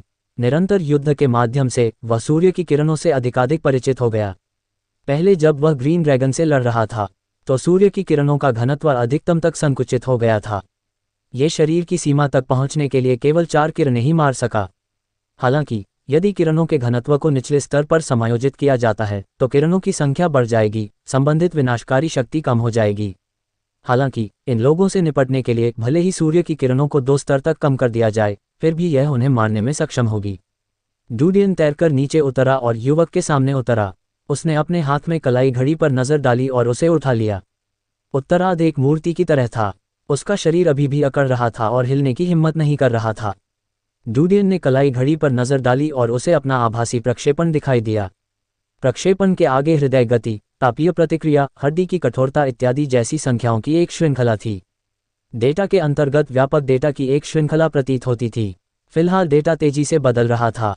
1.2 मिलियन से अधिक उतार चढ़ाव थे। ये चीज़ मेरी ताकत का पता लगा सकती है। डुडियन थोड़ा आश्चर्यचकित हुआ। उन्होंने एक जैविक डिटेक्टर बनाया था जो स्वचालित रूप से जीवन का पता लगा सकता था, लेकिन ये केवल जीव की थर्मल प्रतिक्रिया की ताकत का पता लगा सकता था। थर्मल प्रतिक्रिया ताकत का प्रतिनिधित्व नहीं कर सकती है, लेकिन ये कलाई घड़ी उपकरण स्पष्ट रूप से जैविक डिटेक्टर से अधिक उन्नत था। एकत्र किए गए व्यापक डेटा के माध्यम से दुश्मन की ताकत का मूल्यांकन करने के लिए एक व्यापक स्कोप प्राप्त किया गया था। इस छोटी सी चीज़ में निहित तकनीक बहुत गहरी थी। सर, मुझे मत मारो। युवक झट से घुटनों के बल बैठ गया, जैसे कि वह किसी सपने से जाग गया हो। जब उसने डुडियन की ओर देखा तो उसका चेहरा डर से भरा हुआ था। वह दया की भीख मांगने के लिए सबसे विनम्र मुद्रा दिखाना चाहता था। मेरे सवाल का ईमानदारी से जवाब दो। मैं तुम्हें जीने देने पर विचार कर सकता हूँ। डुडियन ने अपनी कलाई घड़ी को छेड़ा और बिना सिर उठाए कहा। अध्याय 1016 भगवान की दीवार की रखवाली करना। मौत की धमकी के तहत पैदल बहुत वीरहीन हो गया था। उसने न केवल डुडियन को सब कुछ बताया, बल्कि उसने डुडियन को ये योजना बनाने में भी मदद की कि उसके गृहनगर में कैसे घुसपैठ की जाए। डुडियन ने कलाई घड़ी अपनी कलाई पर पहन ली। पैदल के परिचय के माध्यम से वह पहले से ही कलाई घड़ी के उपयोग को जानता था। वह ये भी जानता था कि कलाई घड़ी का डेटा क्या दर्शाता है। ये शरीर का व्यापक डेटा था। वह मोटे तौर पर दुश्मन की ताकत का अंदाज़ा लगा सकता था, लेकिन ये 100% सटीक नहीं था। उदाहरण के लिए, यदि उनके जैसा कोई व्यक्ति अपनी जीवन ऊर्जा को छिपाना जानता है तो कलाई घड़ी के लिए ये सब पता लगाना बहुत मुश्किल होगा। ये गलत जानकारी देगी। यदि जीवन ऊर्जा 100,000 से अधिक है तो ये रसातल हो सकता है। यदि जीवन ऊर्जा 500,000 से अधिक है तो ये बर्फ का दीवार स्वामी हो सकता है। वह रसातल के कई विशेषज्ञों को दबा सकता है। ऐसा लगता है कि मुझे ऊपरी रसातल की ताकत या उससे भी अधिक मजबूत होना चाहिए। डुडियन को अपनी ताकत की स्पष्ट समझ थी। आखिरकार 1.2 मिलियन जीवन ऊर्जा नहीं थी उसकी पूरी ताकत। माय लॉर्ड, बर्ग के वॉलमास्टर के जादुई निशान जादू के भक्षक हैं। उसके सामने हर किसी के जादू के निशान आधे से कमजोर हो जाएंगे। लेकिन अपने पिछले किरण हमले के साथ, जब तक आप अंधेरे में छिपकर हमला करने का अवसर पाते हैं, आप उसे एक ही बार में मारने में सक्षम होंगे। पैदल की आंखें तेज थीं। डुडियन आश्चर्यचकित था। ये किस प्रकार की क्षमता है? ये जादू मार्ग डिवाउरा की क्षमता नहीं है। ऐसा कहा जाता है कि एक जादू मार्ग डिवाउरा अन्य जादू के निशान को खा सकता है। इसलिए साधारण आत्मा कीड़े एक जादू मार्ग डिवाउरा से डरते हैं। वे अपनी सामान्य ताकत प्रदर्शित नहीं कर सकते हैं, लेकिन एक पौराणिक स्तर के जादू के निशान की स्थिति थोड़ी बेहतर है। साधारण जादू के निशान उसके सामने अपनी युद्ध शक्ति का 10वां हिस्सा भी प्रदर्शित नहीं कर सकते हैं। पिडेल ने तुरंत समझाया। डुडियन को उम्मीद नहीं थी कि ऐसे जादुई निशान होंगे। ऐसे कई विशेष योग्यता वाले उपयोगकर्ता थे जिनके बारे में वह नहीं जानता था। सर, ये 6ठा जादुई गड्ढा है। हमें यहाँ अधिक समय तक नहीं रहना चाहिए। क्या हमें विशाल दीवार पर वापस जाना चाहिए? पैडर ने ध्यान से डुडियन को देखा। कोई जल्दी नहीं है। डुडियन ने नीचे झुककर जमीन पर गिरे उपकरण को उठाया। यह एक इलेक्ट्रिक बॉक्स की तरह था। यह एक स्पीकर से जुड़ा था। अंदर नरम रुई थी। ऐसा लग रहा था जैसे ये कोई विशेष संग्राहक हो। उसने उसे उठाया और देखा। यह क्या है? पैडर ने तुरंत कहा, यह जादुई ऊर्जा संग्राहक है। इसका उपयोग गड्ढे में जादुई ऊर्जा की एकाग्रता का पता लगाने के लिए किया जाता है। इसके अलावा हमें अनुसंधान के लिए मिट्टी इकट्ठा करने और राक्षसों के रक्त और मांस को वापस लाने की जरूरत है। आप ऐसा क्यों करना चाहते हैं? डुडियन उत्सुक था। आमतौर पर विशाल दीवार अपनी देखभाल करने में सक्षम नहीं होगी। पवित्र दीवार की जिम्मेदारी छठे जादू के गड्ढे की देखभाल करना है। जैसे ही कोई असामान्य स्थिति हो, हमें साम्राज्य को रिपोर्ट करना होगा। इसलिए हर महीने हम जादुई ऊर्जा इकट्ठा करने के लिए आएंगे। पैडर का चेहरा उत्साह से भरा था, वह डूडियन को अपनी ईमानदारी का एहसास कराना चाहता था। डूडियन ने अपनी भौहें ऊपर उठाईं। यह कोई आश्चर्य की बात नहीं थी कि विशाल दीवार ऐसी चीज बना सकती है। यह साम्राज्य द्वारा नियुक्त विशाल दीवार थी। इसका एक विशेष मिशन था। ऐसा अनुमान लगाया गया था कि विशाल दीवार साम्राज्य से जुड़ी हुई थी। यह अन्य विशाल दीवारों की तुलना में कहीं अधिक सुविधाजनक थी। उन्होंने साम्राज्य से बहुत सारी तकनीक और ज्ञान प्राप्त किया था। मेरे साथ आओ। डूडियन ने जादुई ऊर्जा संग्राहक उसकी ओर फेंका। उसने दूसरों की लाशों को देखा। उसे कुछ भी मूल्यवान नहीं मिला, इसलिए वह वापस लौट गया। पैडर ने जादुई ऊर्जा संग्राहक लिया और उसके पीछे चला गया। उसने भागने की कोशिश नहीं की। डूडियन न्यूज़ और अन्य लोगों के पास वापस चला गया। उसने उन्हें बुलाया और पैडर से कहा, बोर्जा का रास्ता दिखाओ। हाँ सर। पैडर ने सम्मानपूर्वक सिर हिलाया और आगे बढ़ने के लिए मुड़ा। न्यूज़ और बार्टन ने देखा कि डूडियन अचानक एक व्यक्ति को वापस ले जा रहा था। वे चौंक गए लेकिन तुरंत प्रतिक्रिया व्यक्त की। उनकी आंखें आश्चर्य से भरी थीं। किसी ने उन्हें बताया कि पास में एक विशाल दीवार थी। जाहिर तौर पर यह किसी जगह का नाम था। न्यूज़ और अन्य लोग लंबे समय से अन्य विशाल दीवारों से मिलने की प्रतीक्षा कर रहे थे। जब वे पैडर का अनुसरण कर रहे थे तो वे उम्मीद से भरे हुए थे। सर, कासामो ने हमें एक प्रारंभिक चेतावनी संकेत भेजा था। इसे विशाल दीवार पर वापस भेज दिया गया है। यह अनुमान लगाया गया है कि जब हम लौटेंगे तो विशाल दीवार अलर्ट पर होगी। हम केवल अंदर घुस सकते हैं। पैडर ने रास्ता दिखाया। वे एक पहाड़ी पर चढ़ गए और डूडियन से बात करने का अवसर लिया। डूडियन ने अपनी भौहें थोड़ी ऊपर उठाईं। उन्हें उम्मीद नहीं थी कि ये लोग उनकी नाक के नीचे ऐसा कुछ करेंगे। उसने पैडर की ओर देखा। ये बात बाद वाले ने कही थी। ये स्पष्ट था कि उन्होंने दल बदल करना चुना था। उसने थोड़ा सिर हिलाया। हाँ, जब तक मुझे कुछ नहीं होता तुम नहीं मरोगे। डूडियन का वादा सुनकर पैडर उत्साहित हो गया। वह जानता था कि डूडियन की ताकत के साथ वह अपने वादे से पीछे नहीं हटेगा। उसने तुरंत कहा, धन्यवाद सर, मैं आपकी मदद करने की पूरी कोशिश करूंगा।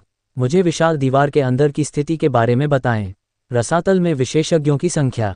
डूडियन ने कहा। पैडर ने सिर हिलाया। भले ही डूडियन ने नहीं पूछा, वह डूडियन को बताने वाला था। वह जानता था कि जब तक डूडियन पोल्गा में प्रवेश करेगा उसे दंडित किया जाएगा, भले ही डूडियन की मृत्यु हो जाए। हालांकि जब तक उसने डूडियन को मारने की योजना नहीं बनाई, ऐसा अवसर मौजूद होने की संभावना नहीं थी। इसके अलावा वह देख सकता था कि डूडियन की ताकत सामान्य रसातल क्षमता से बहुत दूर थी। उसके अंतर्ज्ञान ने उसे बताया कि कासामो को मारने के लिए डूडियन का पिछला कदम उसे घुटने टेकने के लिए पर्याप्त था। ये इस बात की बहुत अधिक संभावना थी कि डूडियन की जांघ वॉल मास्टर की जांघ से अधिक मोटी थी। निस्संदेह उसे इसे कसकर गले लगाना पड़ा। पिछले कासामो के अलावा दीवार में 8 अन्य स्वामी हैं। वे कासामो से अधिक मजबूत हैं। प्रत्येक स्वामी का एक सहायक होता है जो कासामो के समान स्तर पर होता है। कासामो लॉर्ड रेड लॉर्ड्स का सहायक है। इस बार छठे जादू के गड्ढे की स्थिति की जांच करने की बारी लॉर्ड रेड लॉर्ड्स की है। पैडर ने कहा। वह एक पल के लिए रुकने के अलावा मदद नहीं कर सका। वह कहना चाहता था कि उसे नहीं पता था कि कासामो इतना बदकिस्मत और घमंडी था। वह उन्हें डूडियन से मिलवाने लाया था, अन्यथा उसकी जान नहीं जाती। आखिरकार 8 लॉर्ड्स का सहायक अन्वेषण दल का नेतृत्व कर रहा था। दुर्घटनाएं होना दुर्लभ था। तो वहां 16 खाइयां और विशाल दीवार हैं। डूडियन की आंखों में आश्चर्य की झलक चमक उठी। एक विशाल दीवार में बहुत सारी खाइयां थीं।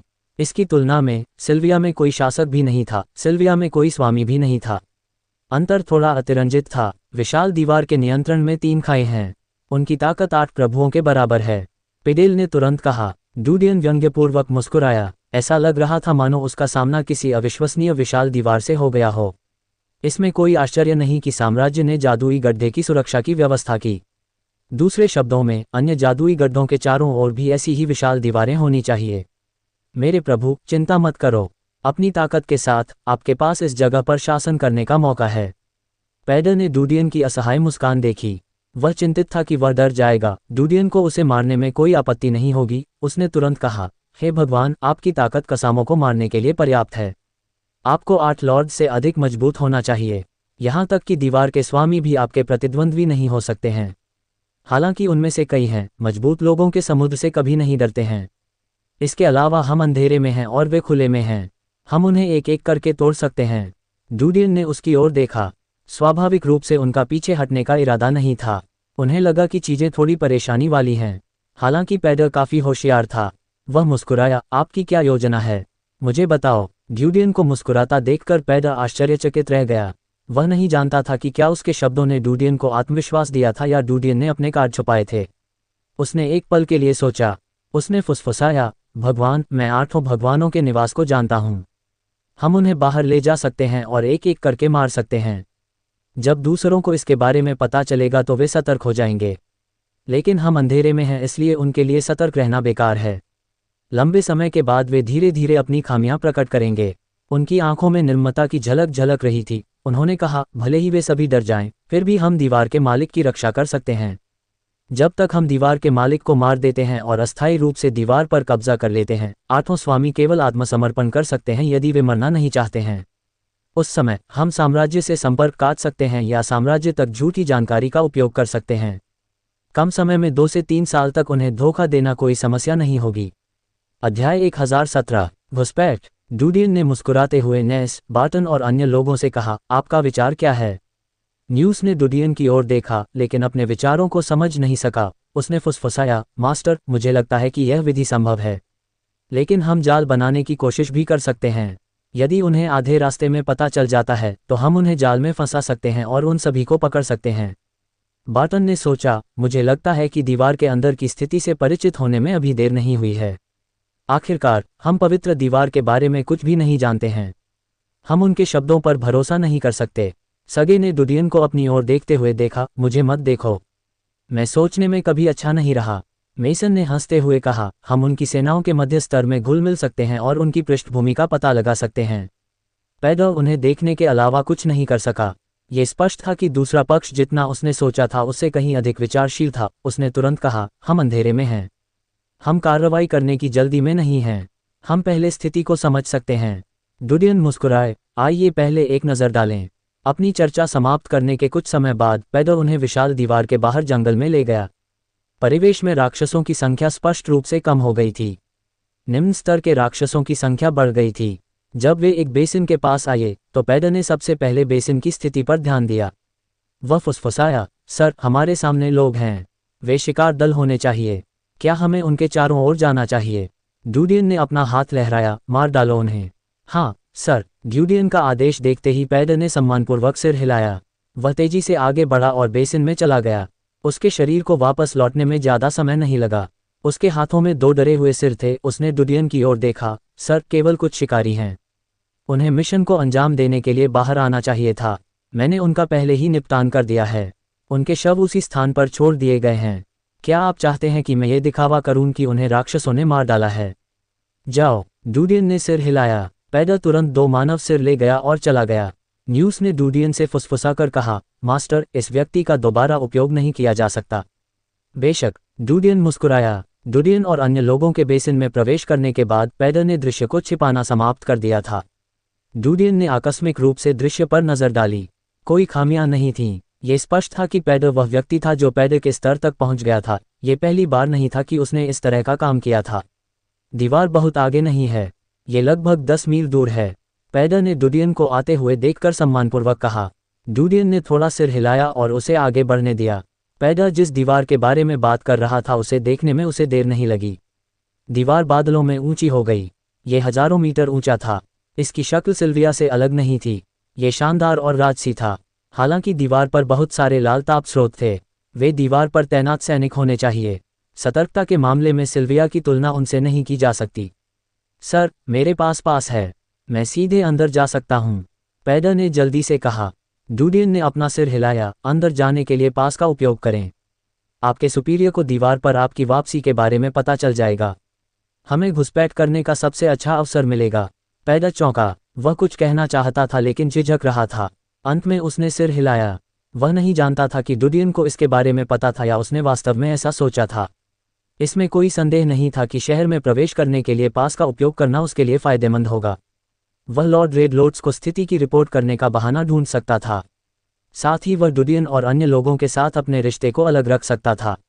हालांकि उसका डूडियन और अन्य लोगों को धोखा देने का इरादा नहीं था। कम से कम अगर वे शहर पर आक्रमण करने में विफल रहे तो वह उनके साथ अपने रिश्ते को अलग रख सकेगा और अपनी रक्षा कर सकेगा। उस समय ये कहा जा सकता था कि डूडियन और अन्य लोग अकेले ही शहर में घुस आए थे। आखिरकार शहर की रखवाली करने वाले सैनिकों को डूडियन और अन्य लोगों की शक्ल याद नहीं होगी। इसके अलावा वह गुप्त रूप से उन सैनिकों के समूह को मारने के लिए किसी को ढूंढ सकता था जिन्होंने उसे डुडियन और अन्य लोगों को शहर में ले जाते देखा था। यदि वह गुप्त मार्ग से प्रवेश करता है, एक बार मामला उजागर हो जाने के बाद, यदि वह पंजीकरण कराने के लिए विशाल दीवार पर नहीं लौटता है, तो वह अनिवार्य रूप से संदेह का केंद्र बन जाएगा। हालांकि वह असहाय था, फिर भी उसने ड्यूडियन का खंडन करने की हिम्मत नहीं की। इसके अलावा उसे लगा कि अगर उसने इनकार किया तो ड्यूडियन उसकी बात नहीं सुनेगा। इसके विपरीत उसने बड़ी मेहनत से जो भरोसा बनाया था वह ढह जाएगा। पहले आराम करने के लिए जगह ढूंढूं। पैडर, मुझे विशाल दीवार के रक्षकों की स्थिति के बारे में बताओ, ड्यूडियन ने आदेश दिया। न्यूज़ ने तुरंत अपने कई विश्वासपात्रों को छिपने और आराम करने के लिए जगह खोजने के लिए बुलाया। साथ ही उन्होंने लोगों को गश्त के लिए भेजा ताकि कहीं शिकार दल उन्हें देख न ले। पैडर ने देखा कि ड्यूडियन ने अपना मन बना लिया है।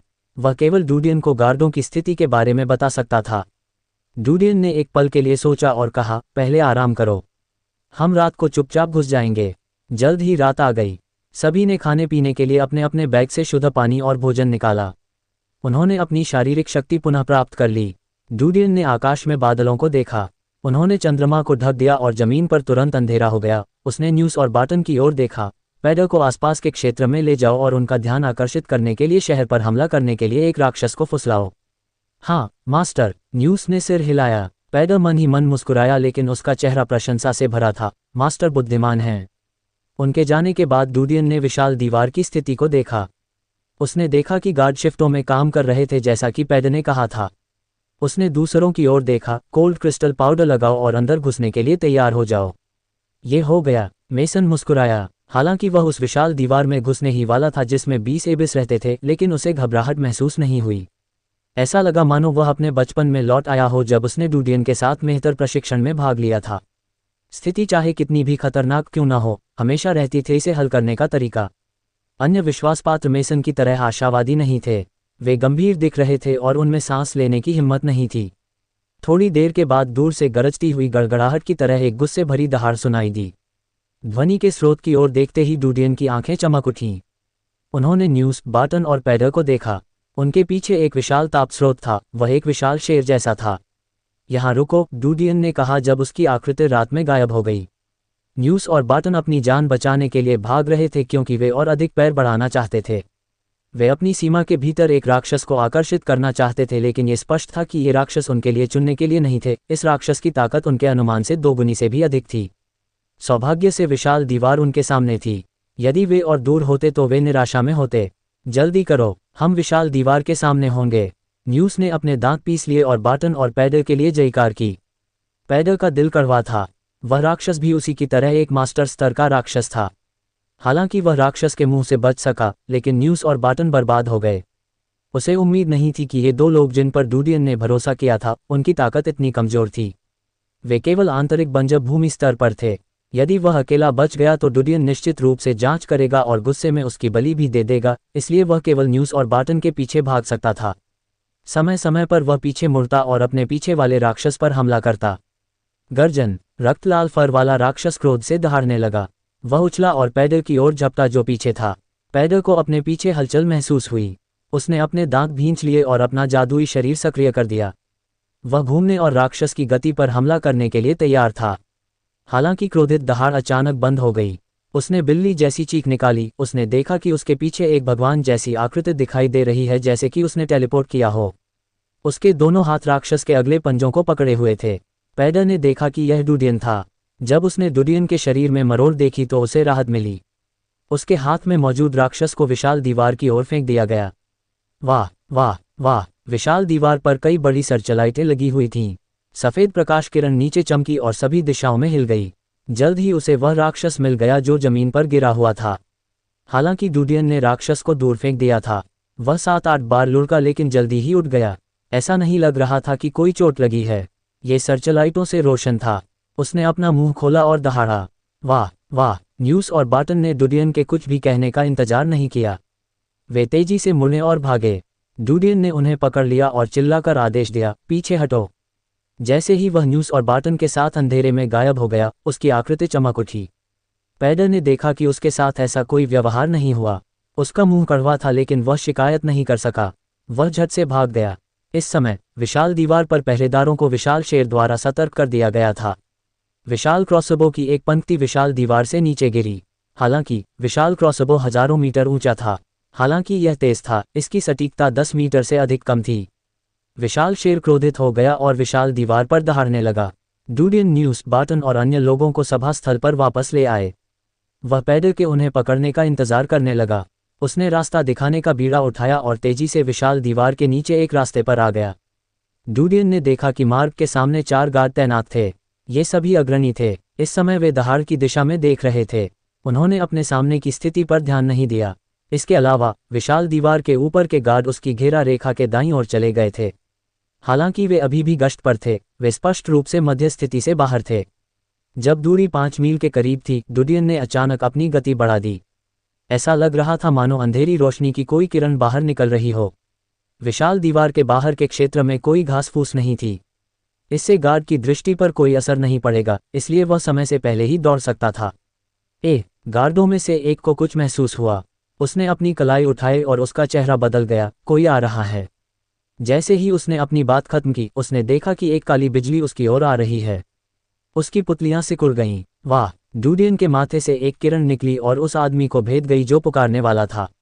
अन्य 3 गार्डों ने प्रतिक्रिया व्यक्त की। उन्होंने डूडियन की गति देखी। वे डरे हुए थे और घबराया हुआ। ये बहुत तेज था। ऐसा लगा मानो कोई विशालकाय जानवर उनकी ओर आ रहा हो। अगले ही पल उन्हें कुचलकर टुकड़े टुकड़े कर दिया जाएगा। सौभाग्य से वे अच्छी तरह प्रशिक्षित थे। वे 1 सेकंड के बाद मदद के लिए चिल्लाए। वाह! एक और रे ने गोली चलाई और प्रतिक्रिया करने वाले पहले व्यक्ति के माथे को छेद दिया। वहीं डूडियन का शव उनके करीब था। तेज हवा ने उन्हें लगभग पलट दिया। डूडियन ने उनमें से एक की गर्दन के पिछले हिस्से को ताड़ के चाकू से काट दिया। उसके दूसरे हाथ ने दूसरे व्यक्ति की गर्दन पकड़ ली और उसकी आवाज़ उसके गले में दबा दी। डूडियन ने जिसे पकड़ा वह एक महिला थी। उसकी त्वचा सफ़ेद थी और चेहरा डर से भरा हुआ था। डूडियन ने उदासीनता से उसकी ओर देखा जब उसने उसे बाहर कर दिया। डूडियन ने अपने कमर बैग से एक छोटी धातु की बोतल निकाली। उसने ढक्कन खोला और बेहोश महिला के मुंह में काले खून की एक बूंद डाल दी। उसने उनके पीछे का रास्ता खोल दिया। न्यूज़ और पैदल चुपचाप अंधेरे में भाग गए। गर्मी को छुपाने के लिए उन्हें ठंडे क्रिस्टल पाउडर से ढक दिया गया था। डूडियन की नज़र उस पहले व्यक्ति की कलाई घड़ी पर पड़ी जिसे उसने मारा था। यह उस कलाई घड़ी के समान थी जो उसने छीनी थी। हालांकि यह सरल और कच्चा लग रहा था। उन्होंने इसमें कुछ बार छेड़छाड़ की और महसूस किया कि कार्यक्रम बहुत सरल था। जीवन ऊर्जा मूल्य का पता लगाने का कोई तरीका नहीं था। न्यूज़ और अन्य लोग तेजी से आगे बढ़े और तेजी से मार्ग में प्रवेश कर गए। सर, ये पैदल ने जमीन पर पड़ी लाशों को देखा।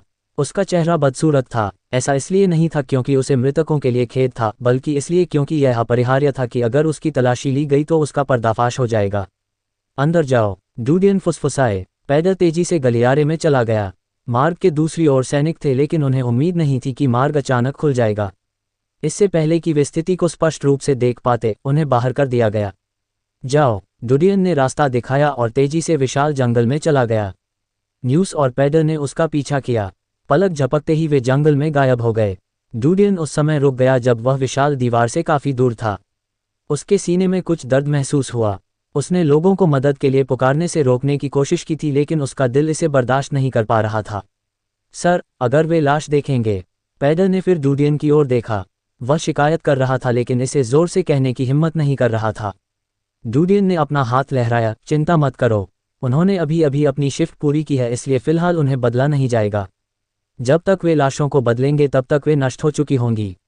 निशान ढूंढना मुश्किल होगा। पैडल हैरान था। क्या तुमने लाशों को जलाया? डूडियन ने उसकी ओर देखा। क्या दूसरों को यह बताने के लिए लाशों को जलाना नहीं था कि यह मानव निर्मित था? वह दूर स्थित विशाल दीवार की ओर देखने लगा। ऐसा लग रहा था कि शोर कम हो गया है।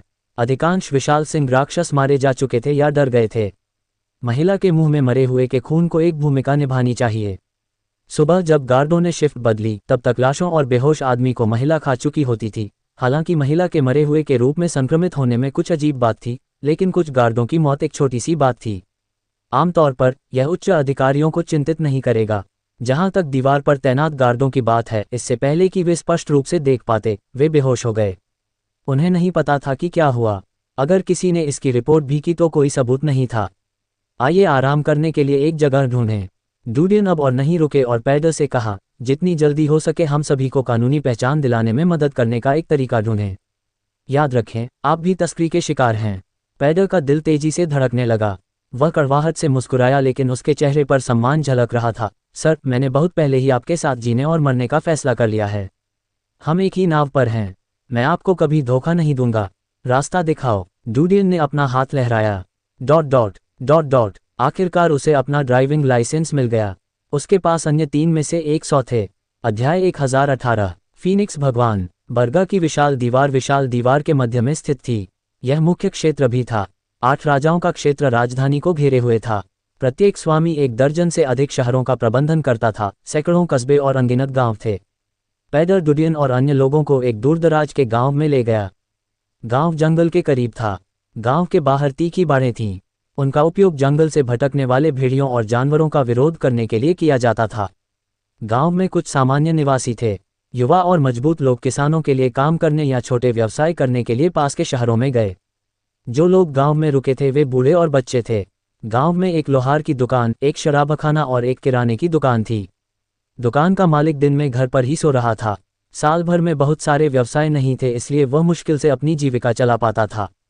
गांव के बीच में कीचड़ भरे बजरी वाले रास्ते पर कुछ बड़े मुर्गे कीचड़ में छोटे छोटे कीड़ों पर चोंच मार रहे थे।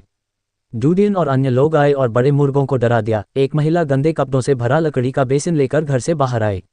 वह पास की नदी में कपड़े धोने जा रही थी। उसने डूडियन और अन्य लोगों को गांव में घूमते देखा। वह रुकी और घबराकर उनकी ओर देखने लगी। पैदे की आकृति चमककर गांव की महिला के सामने आ गई। ग्रामीण महिला डर गई और उसने लकड़ी का बेसिन बाहर फेंक दिया। पैदे ने बेसिन लिया और दयालु मुस्कान के साथ पूछने की कोशिश की, ग्राम प्रधान कहाँ है? गांव की औरत ने ऐसा सुंदर युवक कम ही देखा होगा। इसके अलावा वह उसके बहुत करीब था। ये स्पष्ट था कि वह एक बड़ा शॉट था। उसका चेहरा गर्म था। वह घबराकर हकला रही थी, गांव का मुखिया जागीर के सामने है। क्या आप गांव के मुखिया की तलाश कर रहे हैं? धन्यवाद। पैदा मुस्कुराया जब उसका चित्र वापस टेलीपोर्ट हुआ। उन्होंने आदरपूर्वक डूडियन से कहा, माय लॉर्ड, कृपया मेरे पीछे आओ। उसने सबसे आगे रास्ता दिखाया और अंत तक बजरी वाले रास्ते पर चलता रहा। उसने जागीर के चारों ओर एक लकड़ी की बाड़ देखी। इसे जागीर कहा जाता था, लेकिन वास्तव में यह थोड़ा मजबूत लकड़ी का घर था।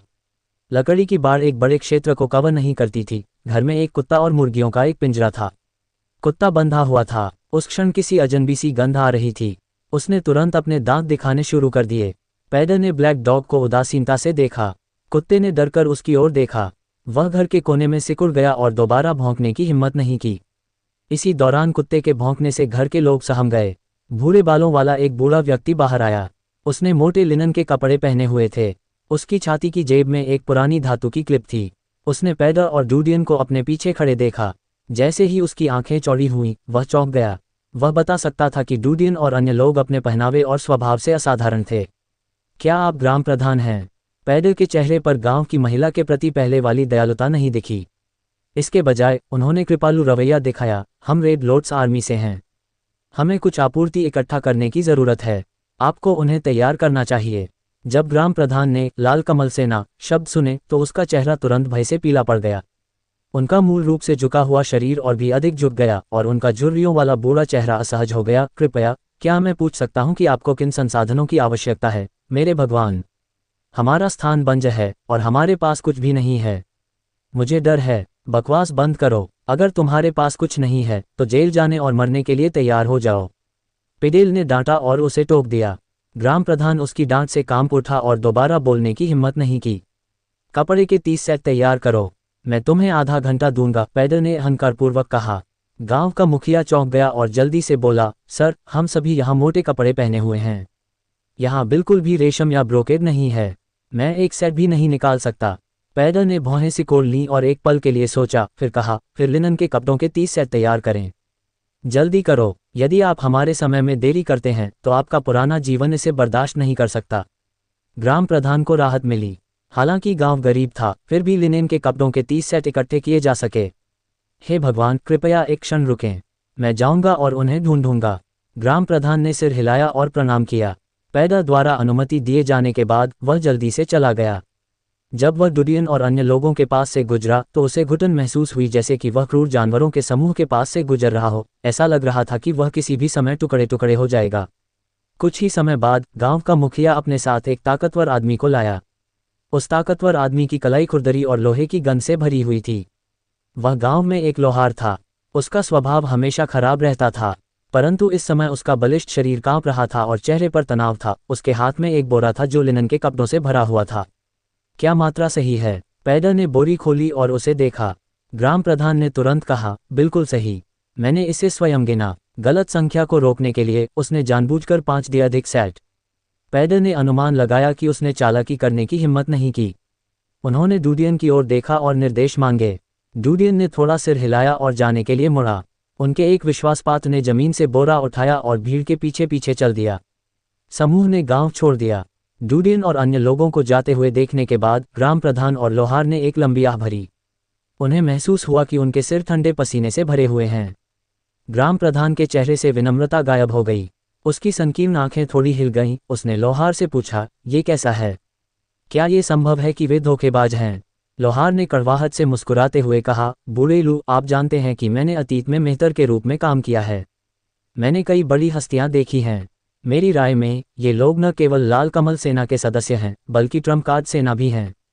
हालांकि वे वास्तव में यहाँ संसाधन इकट्ठा कर रहे हैं और यहाँ तक कि कुछ फटे हुए लिनन कपड़े भी हैं। मैं सचमुच नहीं जानता कि वे क्या कर रहे हैं।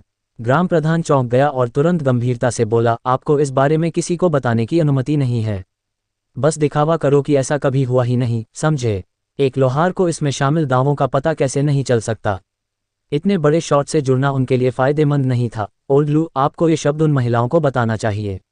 उन्होंने इसे देखा है। वे बाद में प्रश्न पूछेंगे। मैं उन्हें चेतावनी दूंगा। उम्मीद है कि यह मामला सुलझ जाएगा। ... गांव छोड़ने के बाद डूडियन और अन्य लोग जंगल में आ गए। उन्होंने बोरा खोला और कपड़े बाहर निकाल दिए। पैडर जो चाहता था उससे 5 अधिक टुकड़े थे। डूडियन ने तुरंत सभी को लिनेन के कपड़े पहनने का आदेश दिया। उसने बैग और जादूगरनी को छोड़ दिया। उसने सगे से छिपने और सुरक्षा के लिए एक दूरस्थ जगह खोजने को कहा। तुम यहीं रुको, सेटल होने के बाद हम तुम्हें लेने आएंगे। डूडियन ने सगे से कहा, कोई बात नहीं, आप जा सकते हैं। मैं इस तरह की सोच में अच्छा नहीं हूँ। सगे ने अपने गंजे सिर को थपथपाया और डूडियन से कहा। डूडियन ने न्यूज़, बार्टन और अन्य को पैडर का अनुसरण करने के लिए प्रेरित किया। जब वे सनी के कपड़े में बदल गए तो वे अब उतने सुस्पष्ट नहीं दिखते थे, लेकिन अगर उनका निरीक्षण करने का इरादा होता तो वे एक नज़र में ही अंतर समझ जाते। आखिरकार वे लोग थे जो लंबे समय से जीवन और मृत्यु के कगार पर संघर्ष कर रहे थे। उनका स्वभाव जाहिर तौर पर आम लोगों से अलग था। उनकी पीठ सीधी थी और आंखें बिजली की तरह चमक रही थीं। योजना बोरजा में स्थिति को समझने के लिए प्रमुख बलों में घुसपैठ करने की है। फिर हम अगला निर्देश सुनेंगे। डूडियन ने चलते समय नेस और अन्य लोगों को अपना विचार और योजना बताई। कोई नया निर्देश आने से पहले आपका काम प्रमुख ताकतों में घुसपैठ करना है। आप जिस हद तक घुल मिल सकेंगे उसमें घुल मिल सकेंगे, बिल्कुल सिल्विया की तरह। मेसन ने अपने होंठ चाटे और उत्साह से कहा, क्या स्थिति की स्पष्ट समझ होने के बाद हम हमला कर सकते हैं? ये स्थिति पर निर्भर करता है। युद्ध शुरू करने के बारे में मत सोचो। शायद इस बार युद्ध नहीं होगा। हम तो बस राहगीर हैं। हम यहाँ रह सकेंगे और हमारे पास उपयोग के लिए पर्याप्त संसाधन होंगे। डूडियन ने गंभीरता से कहा। मेसन थोड़ा निराश हुआ लेकिन उसे जल्दी ही समझ आ गया कि यह सबसे सुरक्षित तरीका है। डूडियन की बातें सुनकर पैडर की आंखें चमक उठीं। ऐसा लगता था कि डूडियन को विशाल दीवार पर आक्रमण करने में अधिक आत्मविश्वास या रुचि नहीं थी। यदि वह डूडियन और अन्य लोगों के चुपचाप चले जाने तक रुक सकता तो यह उसके लिए सबसे सुरक्षित तरीका होता। बार्टन और अन्य विश्वासपात्रों को राहत मिली। हालांकि पिछली योजना विशाल दीवार पर एक एक करके हमला करने और अंततः रसातल पर नियंत्रण करने की थी, लेकिन आखिरकार दूसरा पक्ष 20 रसातल था। यह अंधेरे में छिपे अस्तित्व की गिनती भी नहीं कर रहा था।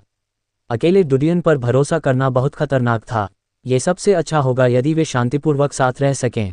न्यूज़ सबसे लंबे समय तक डूडियन के साथ रहे थे। वह जानता था कि डूडियन का चरित्र शांतिवादी नहीं था। उसे याद आया कि डूडियन ने सिल्विया को छोड़ने से पहले क्या कहा था। उसके पास दिल नहीं था और वह किसी भी समय मर सकता था। जाहिर है, भले ही डूडियन ने विशाल दीवार को गिरा दिया और खबर को छिपा दिया जैसा कि पैडर ने कहा था, लेकिन 2 या 3 वर्षों में उन्हें भगवान के राज्य द्वारा ढूंढ लिया जाएगा। डूडियन की सुरक्षा के बिना वे सभी पीड़ित होंगे। इसके अलावा डूडियन ने उन्हें सभी दलों की ताकतों में घुसने दिया। अधिकांश समय उन्हें ये चिंता लगी रहती थी कि यदि उनकी अचानक मृत्यु हो गई तो वे विशाल दीवार में रह सकेंगे और उन्हें रहने के लिए जगह मिल सकेगी। रहना, ये सोचते ही न्यूज़ की नाक थोड़ी खट्टी हो गई। उसने अपने आसपास के लोगों को देखा जो स्पष्ट रूप से निश्चिंत थे। उसके दिल में कड़वाहट महसूस हुई। वह संभवतः एकमात्र व्यक्ति था जो डूडियन के इरादे को जानता था। वास्तव में वह किसी भी अन्य की तुलना में अधिक सरल और गंभीर था। डूडियन ने पैडर से उन्हें एक नई पहचान दिलाने के लिए नेतृत्व करने को कहा। हालांकि पैडर ने पहले कभी ऐसा कुछ नहीं किया था, लेकिन इससे इन चीज़ों को समझने में कोई बाधा नहीं आई। वह तुरंत डूडियन और अन्य लोगों को घरेलू पंजीकरण प्रबंधन कार्यालय खोजने के लिए पास के शहर में ले आया। बल और वित्तीय संसाधनों के खतरे के तहत उसे जल्दी ही 3 पहचान मिल गईं। दरअसल इस छोटे से कस्बे में वह सभी लोगों की पहचान हासिल करने की क्षमता रखता था, लेकिन डूडियन ने उनसे केवल 3 पहचान हासिल करने के लिए कहा।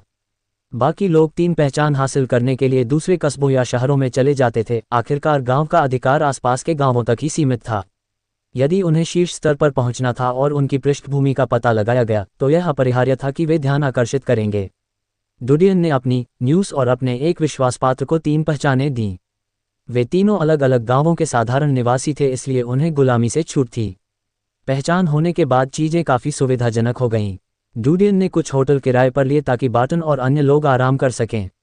वह शहर में घूमा। हालांकि वह शहर के वातावरण के अलावा सब कुछ देखने में सक्षम नहीं था। डूडियन को पवित्र दीवार की स्पष्ट समझ थी, क्योंकि छोटे शहर में कई घर थे लेकिन वहां प्रकाश बल्ब थे।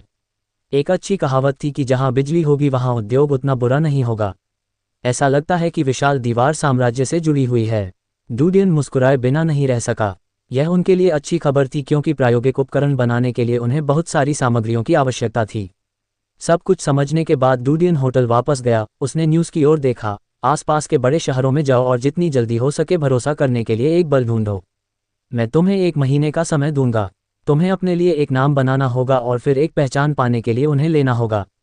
न्यूज़ ने सिर हिलाया। हाँ मास्टर। पैडर दंग रह गया। मास्टर, मेरे बारे में क्या? मैं पहचान हासिल करने की छोटी सी बात संभाल लूंगा। तुम मेरे पास रहो, डूडियन ने बेहोश होकर कहा। पैडर मुस्कुराए बिना नहीं रह सका। ऐसा लग रहा था कि डूडियन उसके साथ बिल्कुल सहज नहीं था। उसने मन ही मन आह भरी। उन्होंने महसूस किया कि यह आवश्यक रूप से बुरी बात नहीं थी। डूडियन के लिए उसे जितनी कम चीज़ें करनी होंगी, यह उसके लिए उतना ही सुरक्षित होगा। आप उनकी देखभाल के लिए जिम्मेदार हैं, डूडियन ने नेस के विश्वासपात्र से कहा। लूसी ने आदरपूर्वक सिर हिलाया। हाँ मास्टर। बार्टन, तुम फिलहाल उसके साथ इसी शहर में रहो। मैं उससे मिलने के लिए पास के शहरों में जाऊंगा, डूडियन ने बार्टन और अन्य लोगों से कहा। बार्टन, ऑरोरा और अन्य लोग अनिच्छुक थे लेकिन सहमति में सिर हिलाया। बार्टन और अन्य लोगों की व्यवस्था करने के बाद डूडियन पैडर को ले गया और शहर छोड़ दिया। उसने एक गाड़ी किराए पर ली और पास के एक बड़े शहर में चला गया। रास्ते में उसने जो पैसा इस्तेमाल किया वह सब पैडर का था। वह लाल कमल का स्वामी था। उसने पिछले कुछ वर्षों में बहुत सारा पैसा बचाया था। बर्गा वॉल के 4 बड़े बैंकों में उनकी बचत थी। वह थोड़े से पैसे से सैकड़ों लोगों को खाना खिला सकता था। हालांकि PIDEL को शहर में तस्करी करके लाया गया था, इसलिए उसके लिए अपनी पहचान उजागर करना असुविधाजनक था। लेकिन उनके पास रेड लोटस लीजन मेडल था। मेडल दिखाने के बाद वह सीधे शहर में दाखिल हुए। यहाँ तक कि प्रवेश शुल्क भी माफ कर दिया गया। डूडियन शहर में नहीं रहे। वह किराए की गाड़ी में बदलकर अगले शहर चला गया। रास्ते में उन्हें एक छोटा सा शहर मिला। डूडियन ने पिडेल से उसे एक नई पहचान देने के लिए कहा। 2 दिन बाद डूडियन और पिडेल 8 लॉर्ड्स में से एक फीनिक्स लॉर्ड के पास आए, जो मुख्य शहर में रहते थे। ये कहना होगा कि मुख्य शहर की भव्यता की तुलना अन्य सामान्य शहरों से नहीं की जा सकती। शहर की दीवारों की ऊंचाई और आकार शानदार थे। विशेष रूप से फीनिक्स लॉर्ड का मुख्य शहर की सपाट और ऊंची दीवारों पर एक दिव्य पक्षी था, जो देखने में ऐसा लगता था जैसे उसे चमकीले लाल रंग से रंगा गया हो। ये बिल्कुल पौराणिक फीनिक्स की शक्ल थी। यह अत्यंत भव्य एवं विस्मयकारी लग रहा था। अध्याय 1019। भर्ती। पैडर के लिए अकेले रेड लोटस लीजन मेडल के साथ फीनिक्स सिटी में प्रवेश करना मुश्किल था। उसे पहचान और प्रवेश शुल्क देना होगा। सौभाग्य से उन्होंने रास्ते में एक नई पहचान के लिए आवेदन किया था। हालांकि वह एक साधारण ग्रामीण था, फिर भी वह शहर में प्रवेश करने के योग्य था। शहर में प्रवेश करने के बाद डूडियन नौकरी की तलाश में चला गया। पैडर उसे शहर के भर्ती संघ में ले गया। रिक्रूटमेंट एसोसिएशन एक ऐसी इमारत थी जो एक बड़े क्षेत्र पर कब्जा करती थी। चौराहा और हॉल लोगों से खचाखच भरा हुआ था। चौक में 10 से अधिक सीटें थीं। इसे भर्ती कक्ष द्वारा स्थापित किया गया था। प्रत्येक सीट के सामने एक लंबी लाइन थी। बड़ी संख्या में नौकरी चाहने वाले अपना बायोडेटा और पहचान पत्र पकड़े हुए थे। डीन और PIDEL हॉल में घुस गए। उन्होंने बुलेटिन बोर्ड देखा जो दीवार पर टंगा हुआ था। ये थोड़ा शोर था। डूडियन ने सभी भर्ती कार्यों को ध्यान से देखा और थोड़ा भौहें चढ़ गईं। पैडर फुसफुसाए, माय लॉर्ड, क्या गलत है? क्या कोई नौकरी है जो आपको पसंद है? संगठन का नाम क्या है? डूडियन फुसफुसाए। पैडर चौंक गया। वह फुसफुसाया, माय लॉर्ड मैजिक इंस्टीट्यूट में काम करना चाहता है। उनकी भर्ती यहाँ नहीं है। वे यहाँ केवल नागरिकों की भर्ती करते हैं। राक्षसी अनुसंधान संस्थान में कर्मियों को सीधे राक्षसी अनुसंधान संस्थान से भर्ती किया जाता है। राक्षसी अनुसंधान संस्थान में प्रवेश के लिए आपके पास एक बहुत ही उत्कृष्ट मस्तिष्क होना चाहिए। हालांकि घरेलू पंजीकरण की कोई आवश्यकता नहीं है। महोदय, राक्षसी अनुसंधान संस्थान में नौकरी के लिए आवेदन करने से पहले आप स्नातक प्रमाण पत्र प्राप्त करने के लिए पहले राक्षसी अनुसंधान संस्थान में प्रवेश कर सकते हैं। स्नातक प्रमाण पत्र प्राप्त करने में कितना समय लगेगा? सबसे तेज 2 या 3 साल है। सीखने के लिए बहुत सी चीजें हैं। बहुत धीमी गति से। डुडियन ने यह विचार छोड़ दिया क्योंकि उसने नौकरियों की तलाश जारी रखी। पैडर को पता था कि डुडियन मैजिक इंस्टीट्यूट नहीं जाएगा। वह चुपचाप उसके पास खड़ा रहा और उसके चयन का इंतजार करता रहा। जल्द ही डुडियन को 3 नौकरियां मिल गईं: पियानो अप्रेंटिस, स्थायी परिवार का माली और बॉन परिवार का शेफ। इन 3 नौकरियों की आवश्यकताएं सबसे अधिक थीं। उनमें से पियानो प्रशिक्षु सबसे सम्मानित था। इस भर्ती संघ में भी पियानो प्रशिक्षु को एक आकर्षक व्यवसाय माना जाता था। एक बार जब छात्र अपनी पढ़ाई में सफल हो जाते हैं तो वे भविष्य में पियानो मास्टर बनने में सक्षम हो सकते हैं। यदि वे स्वयं 1-2 सुंदर गीत रच सकें तो अभिजात वर्ग के लोग उन्हें बहुत पसंद करेंगे। उनके पास असीमित धन और रुतबा होगा। कई अभिजात और अमीर लोग एक प्रसिद्ध पियानो मास्टर द्वारा आमंत्रित किए जाने पर गर्व महसूस कर रहे थे। कोई कल्पना कर सकता है कि पियानो मास्टर का रुतबा कितना ऊंचा था। वह एक कलाकार थे। अन्य 2 पेशे अपेक्षाकृत सामान्य थे। वे बड़े परिवारों में काम कर रहे थे। उनका वेतन सामान्य परिवारों के माली और रसोइयों से कहीं अधिक था। हालांकि उनके कौशल की आवश्यकताएं भी बहुत कठोर थीं। डुडियन ने नौकरियां चुनी और भर्ती सामग्री प्राप्त करने के लिए अगली खिड़की पर पंक्तिबद्ध हो गए। आधे घंटे तक इंतजार करने के बाद उन्हें इन 3 व्यवसायों के लिए भर्ती सामग्री सफलतापूर्वक मिल गई। चलो चलें। डुडियन ने नौकरी के लिए आवेदन नहीं किया बल्कि सीधे घूमकर चले गए। पैडर हैरान रह गया और उसके पीछे पीछे भर्ती संघ से बाहर चला गया। उन्होंने डुडियन से पूछा, माय लॉर्ड, क्या आप नौकरी के लिए आवेदन नहीं करने जा रहे हैं? डुडियन ने कहा, मैं पहले जांच करने जा रहा हूं। जल्द ही डुडियन को पियानो प्रशिक्षु का कार्यस्थल मिल गया। यह एक व्यस्त सड़क थी। सड़क के किनारे कई रेस गाड़ियां खड़ी थीं। गाड़ी के किनारे गार्ड इंतजार कर रहे थे। वे मालिक के खरीदारी से वापस आने का इंतजार कर रहे थे। वहां 20 मीटर चौड़ा एक विशाल पियानो कक्ष था। दरवाजे पर एक भर्ती सूचना लटकी हुई थी। वहां केवल पियानो प्रशिक्षु ही नहीं बल्कि वेटर, गार्ड और अन्य पेशे से जुड़े लोग भी थे। डुडियन और पैडर दरवाजे की ओर बढ़े ही थे कि उनके बगल वाले गार्ड ने उन्हें रोक दिया। उसने भौहें चढ़ाईं, तुम दोनों यहाँ क्यों हो? डुडियन ने उत्तर नहीं दिया। उसने अंदर देखा और देखा कि विशाल पियानो कक्ष में कई पियानो थे। वहां एक विश्राम क्षेत्र भी था। वहां बिखरे हुए सरदार थे जो चमकीले कपड़े पहने हुए थे। उनके कपड़ों पर विशेष पारिवारिक बैज थे। कमरे से मधुर पियानो संगीत भी आ रहा था। यह एक ऐसा पेशा है जो उच्च वर्ग से संपर्क कर सकता है। डुडियन ने उनकी ओर देखा। वह जाने के लिए तैयार था। जो गार्ड उन्हें रोक रहा था वह अधीर था। अगर कुछ नहीं है तो चले जाओ। रास्ता मत रोको। ये तुम नागरिकों के लिए जगह नहीं है। गार्ड की बातें सुनते ही पैडर का खून बहने लगा। वह रेड लॉर्ड्स आर्मी का इक्का था। उसे कभी अपमानित नहीं किया गया था और न ही उसे नीची दृष्टि से देखा गया था। हालांकि जब उसने अपनी पहचान के बारे में सोचा तो उसने अपने दांत भींच लिए। उसने गार्ड की ओर उदासीनता से देखा। उसकी आंखें जानलेवा इरादे से भरी थीं। जब गार्ड उसे घूर रहा था तो उसकी खोपड़ी थोड़ी सुन्न हो गई थी। डुडियन घूमकर चला गया था। वह न क्रोधित था न क्रोध। पेडेल ने तुरंत उसे पकड़ लिया। उन्होंने डुडियन से पूछा, सर, क्या आप इस जगह से संतुष्ट नहीं हैं? ये ठीक है, आइए अन्य 2 स्थानों को देखें। डुडियन ने कहा। जल्द ही उन्होंने एक गाड़ी किराए पर ली और खड़े परिवार की जागीर के सामने पहुंचे। यह आभूषणों की दुकानों और भव्य होटलों से घिरा एक प्रमुख स्थान था। हालांकि जागीर के सामने सड़क पर बहुत कम लोग थे। सभी राहगीर जागीर की तरफ से बहुत दूर लग रहे थे। कभी कभी वे गेट से गुजरते और अपने कदम तेज कर देते। चांदी के कवच पहने 10 से अधिक शूरवीर भाले की भांति खड़े कुलों की जागीर के सामने खड़े थे। वे सीधे और प्रभावशाली खड़े थे।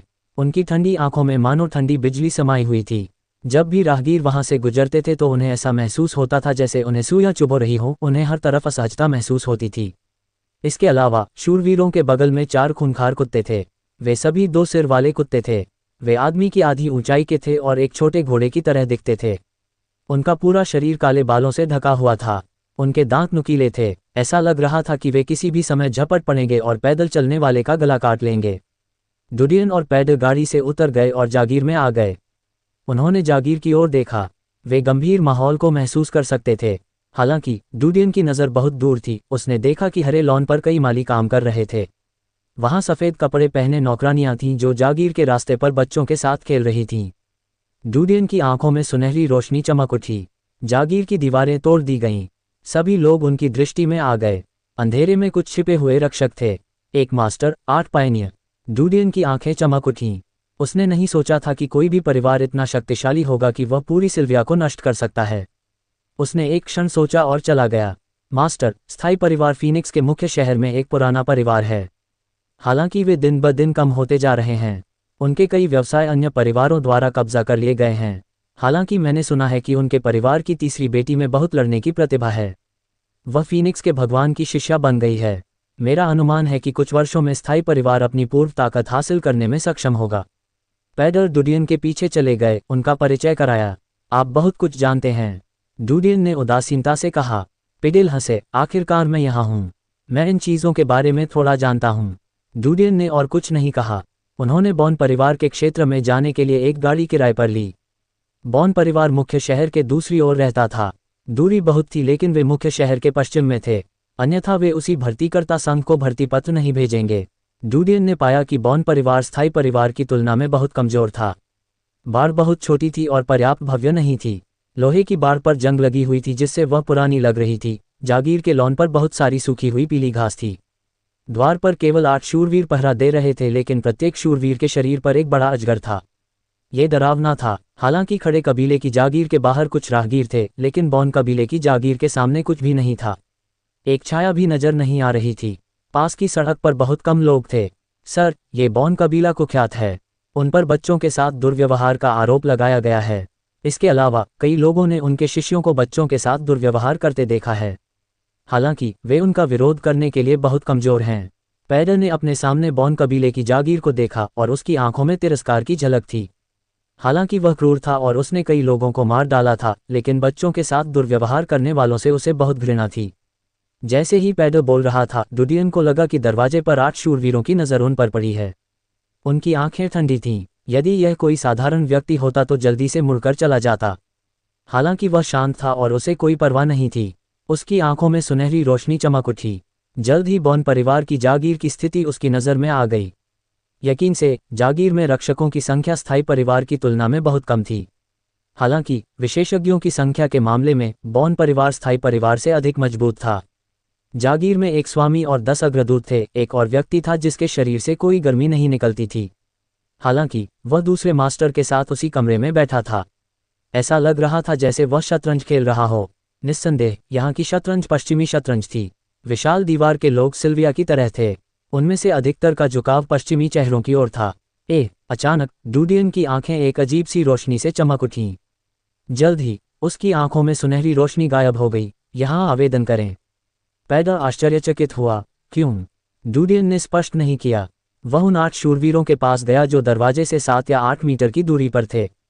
उसके चेहरे पर घबराहट के भाव थे। मैं शेफ के लिए आवेदन करने के लिए यहाँ आया हूँ। क्या आप शेफ की भर्ती कर रहे हैं? 8 शूरवीरों ने भौहें चढ़ा दीं।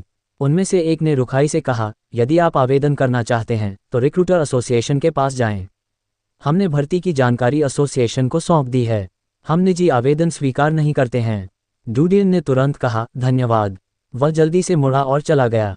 जब वह जल्दी में चला गया तो उसने अपने पीछे 8 शूरवीरों की हंसी सुनी।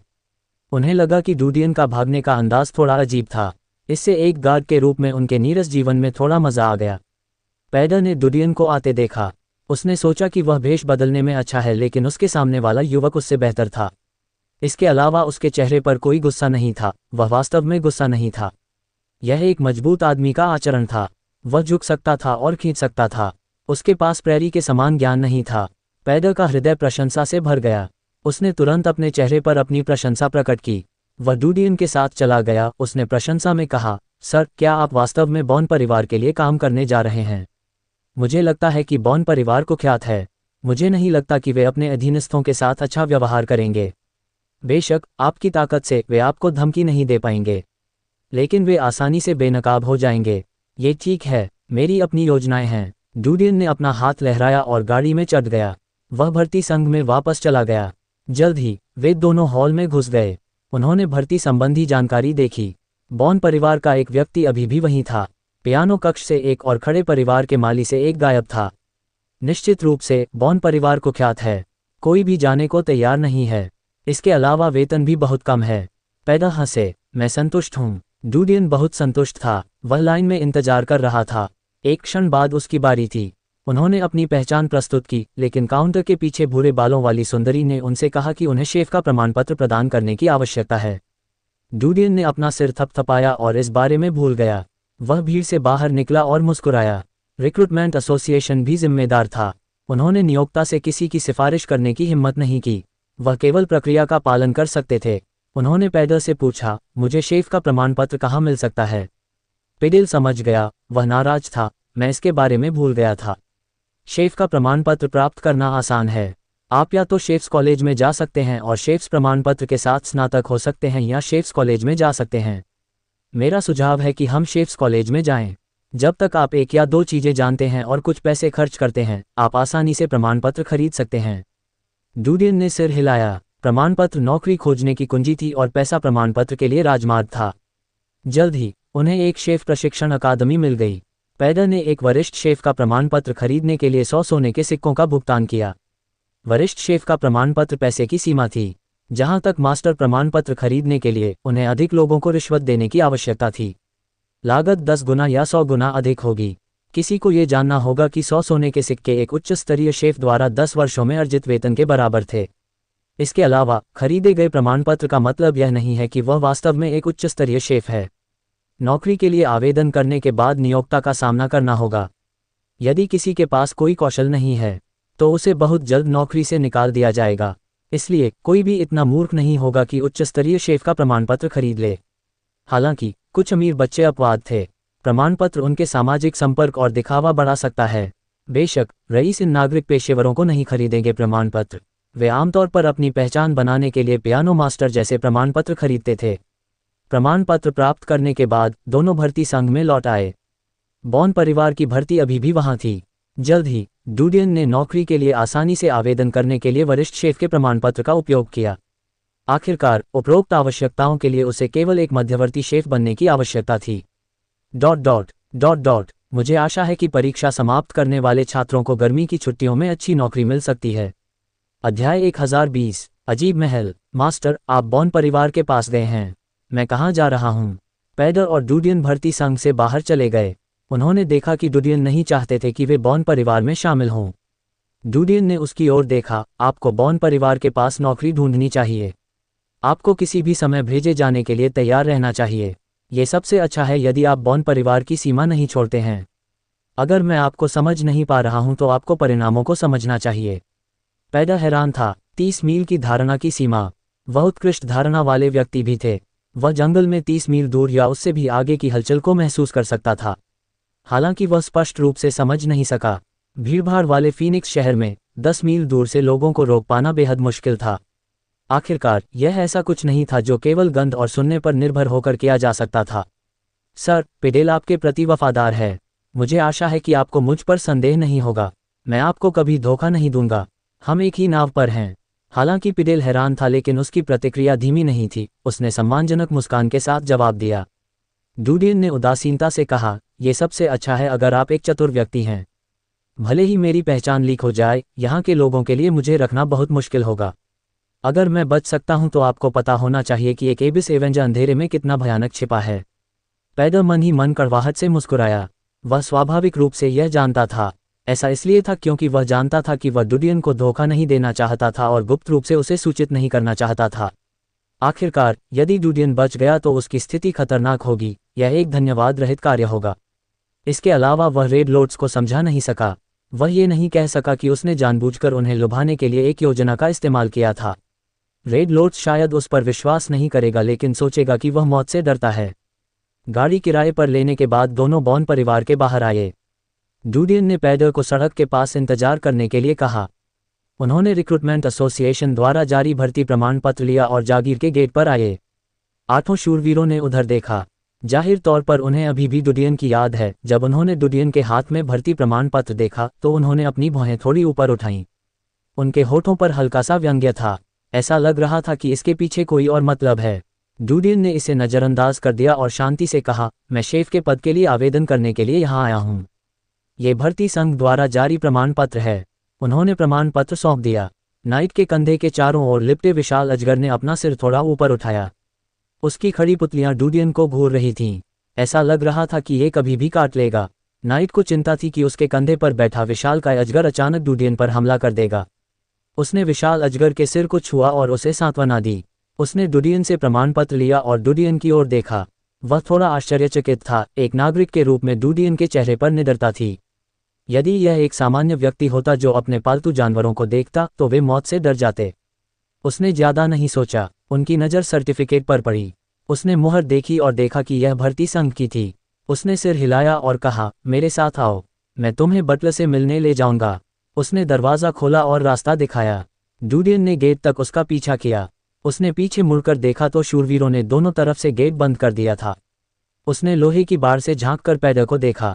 वे दोनों जानते थे कि एक दूसरे का क्या मतलब है। पैडर ने थोड़ा सिर हिलाया और चला गया। डूडियन ने अपनी आंखें पीछे हटा लीं और शूरवीर का पीछा किया। उसने लापरवाही से जागीर के दृश्यों को देखा। जागीर में ज्यादा नौकर नहीं थे। रास्ते में उसने दो बूढ़े माली को भूदृश्य वृक्षों की छटाई करते देखा। कुछ स्प्रिंकलर अभी भी लॉन पर छिड़काव कर रहे थे जबकि अन्य ने पानी बंद कर दिया था। ये स्पष्ट था कि उपकरण में खराबी थी। इसकी तुलना पिछले स्थायी परिवार से नहीं की जा सकती। एक उदास और जीर्ण शीर्ण अनुभूति हो रही थी। ऐसा लग रहा था कि वे थे एक गिरता हुआ अभिजात वर्ग। डूडियन पहाड़ी पर चढ़ गया और जंगल के सामने कई ऊंची इमारतें देखीं। वे सैकड़ों मीटर ऊंचे थे। स्थापत्य शैली अधिक गॉथिक थी। एक अजीब और उदासी भरा एहसास था जिसने लोगों को बहुत शांत एहसास दिया। जब वह जंगल के किनारे पर आया तो डूडियन ने एक मोटे छोटे लड़के को घास पर बैठे देखा। वह लगभग 5 या 6 वर्ष का था। वह घास पर बैठ गया और कुछ बनाता रहा। वह सड़क के किनारे पत्थरों से खेलते हुए एक साधारण बच्चे की तरह लग रहा था। शूरवीर ने मोटे लड़के को देखा और सम्मानपूर्वक प्रणाम किया, मास्टर लियो। मोटा लड़का थोड़ा स्तब्ध था। वह पीछे मुड़ा और जमीन से उठ खड़ा हुआ। इसी दौरान डूडियन ने देखा कि उसके दोनों हाथ खून से लथपथ थे। ये बेहद चिपचिपा था और लाल फल के रस जैसा लग रहा था। उसने जमीन पर पड़े खरगोश की ओर देखा। खरगोश का सिर 180 डिग्री मुड़ा हुआ था। जब डूडियन ने फैटी की ओर देखा तो उसकी भौहें थोड़ी सी सिकुड़ गईं। फैटी ने नाइट और डूडियन को घूर कर देखा। उसने कुछ कहा तो नहीं लेकिन उसकी आंखें बड़ी अजीब थीं। शूरवीर ने मुस्कुराते हुए कहा, मास्टर, यह नया रसोइया है। मैं आपके लिए कुछ स्वादिष्ट भोजन पकाऊंगा। मैं उसे बटलर के पास रिपोर्ट करने के लिए ले जाऊंगा। वह आगे बढ़ा। फैटी काफी देर से उन्हें जाते हुए देख रहा था। डूडियन ने पीछे मुड़कर देखा तो फैटी अभी भी उनकी पीठ को घूर रहा था। हम यहाँ हैं, सामने से शूरवीर की आवाज आई। डूडियन ने ऊपर देखा और पाया कि वे बजरी वाले रास्ते के किनारे एक ऊंची इमारत के पास आ गए थे। इमारत काई से ढकी हुई थी। ऐसा लग रहा था मानो ये काफी समय से खराब पड़ा हो। दरवाजे पर एक विशाल चमगादड़ का पैटर्न था। वह अपने नुकीले दांत और पंजे दिखा रहा था। दरवाजे पर 2 अभिव्यक्तिहीन शूरवीर पहरा दे रहे थे। नाइट द्वारा अपनी यात्रा का उद्देश्य बताने के बाद उन्होंने उन दोनों के लिए दरवाज़ा खोला। दरवाजे के अंदर अंधेरा और ठंडा था। डूडियन को लगा कि उसके आसपास का तापमान कुछ कम हो गया है। उसने देखा कि नाइट का चेहरा कठोर और अप्राकृतिक था, लेकिन फिर भी उसने अपने पैर उठाए और अंदर चला गया। ठंडी इमारत में रोशनी धीमी थी। वहां केवल एक ही दीपक जल रहा था। टिमटिमाती रोशनी अकेली और ठंडी थी। डूडियन की दृष्टि अंधेरे से प्रभावित नहीं हुई।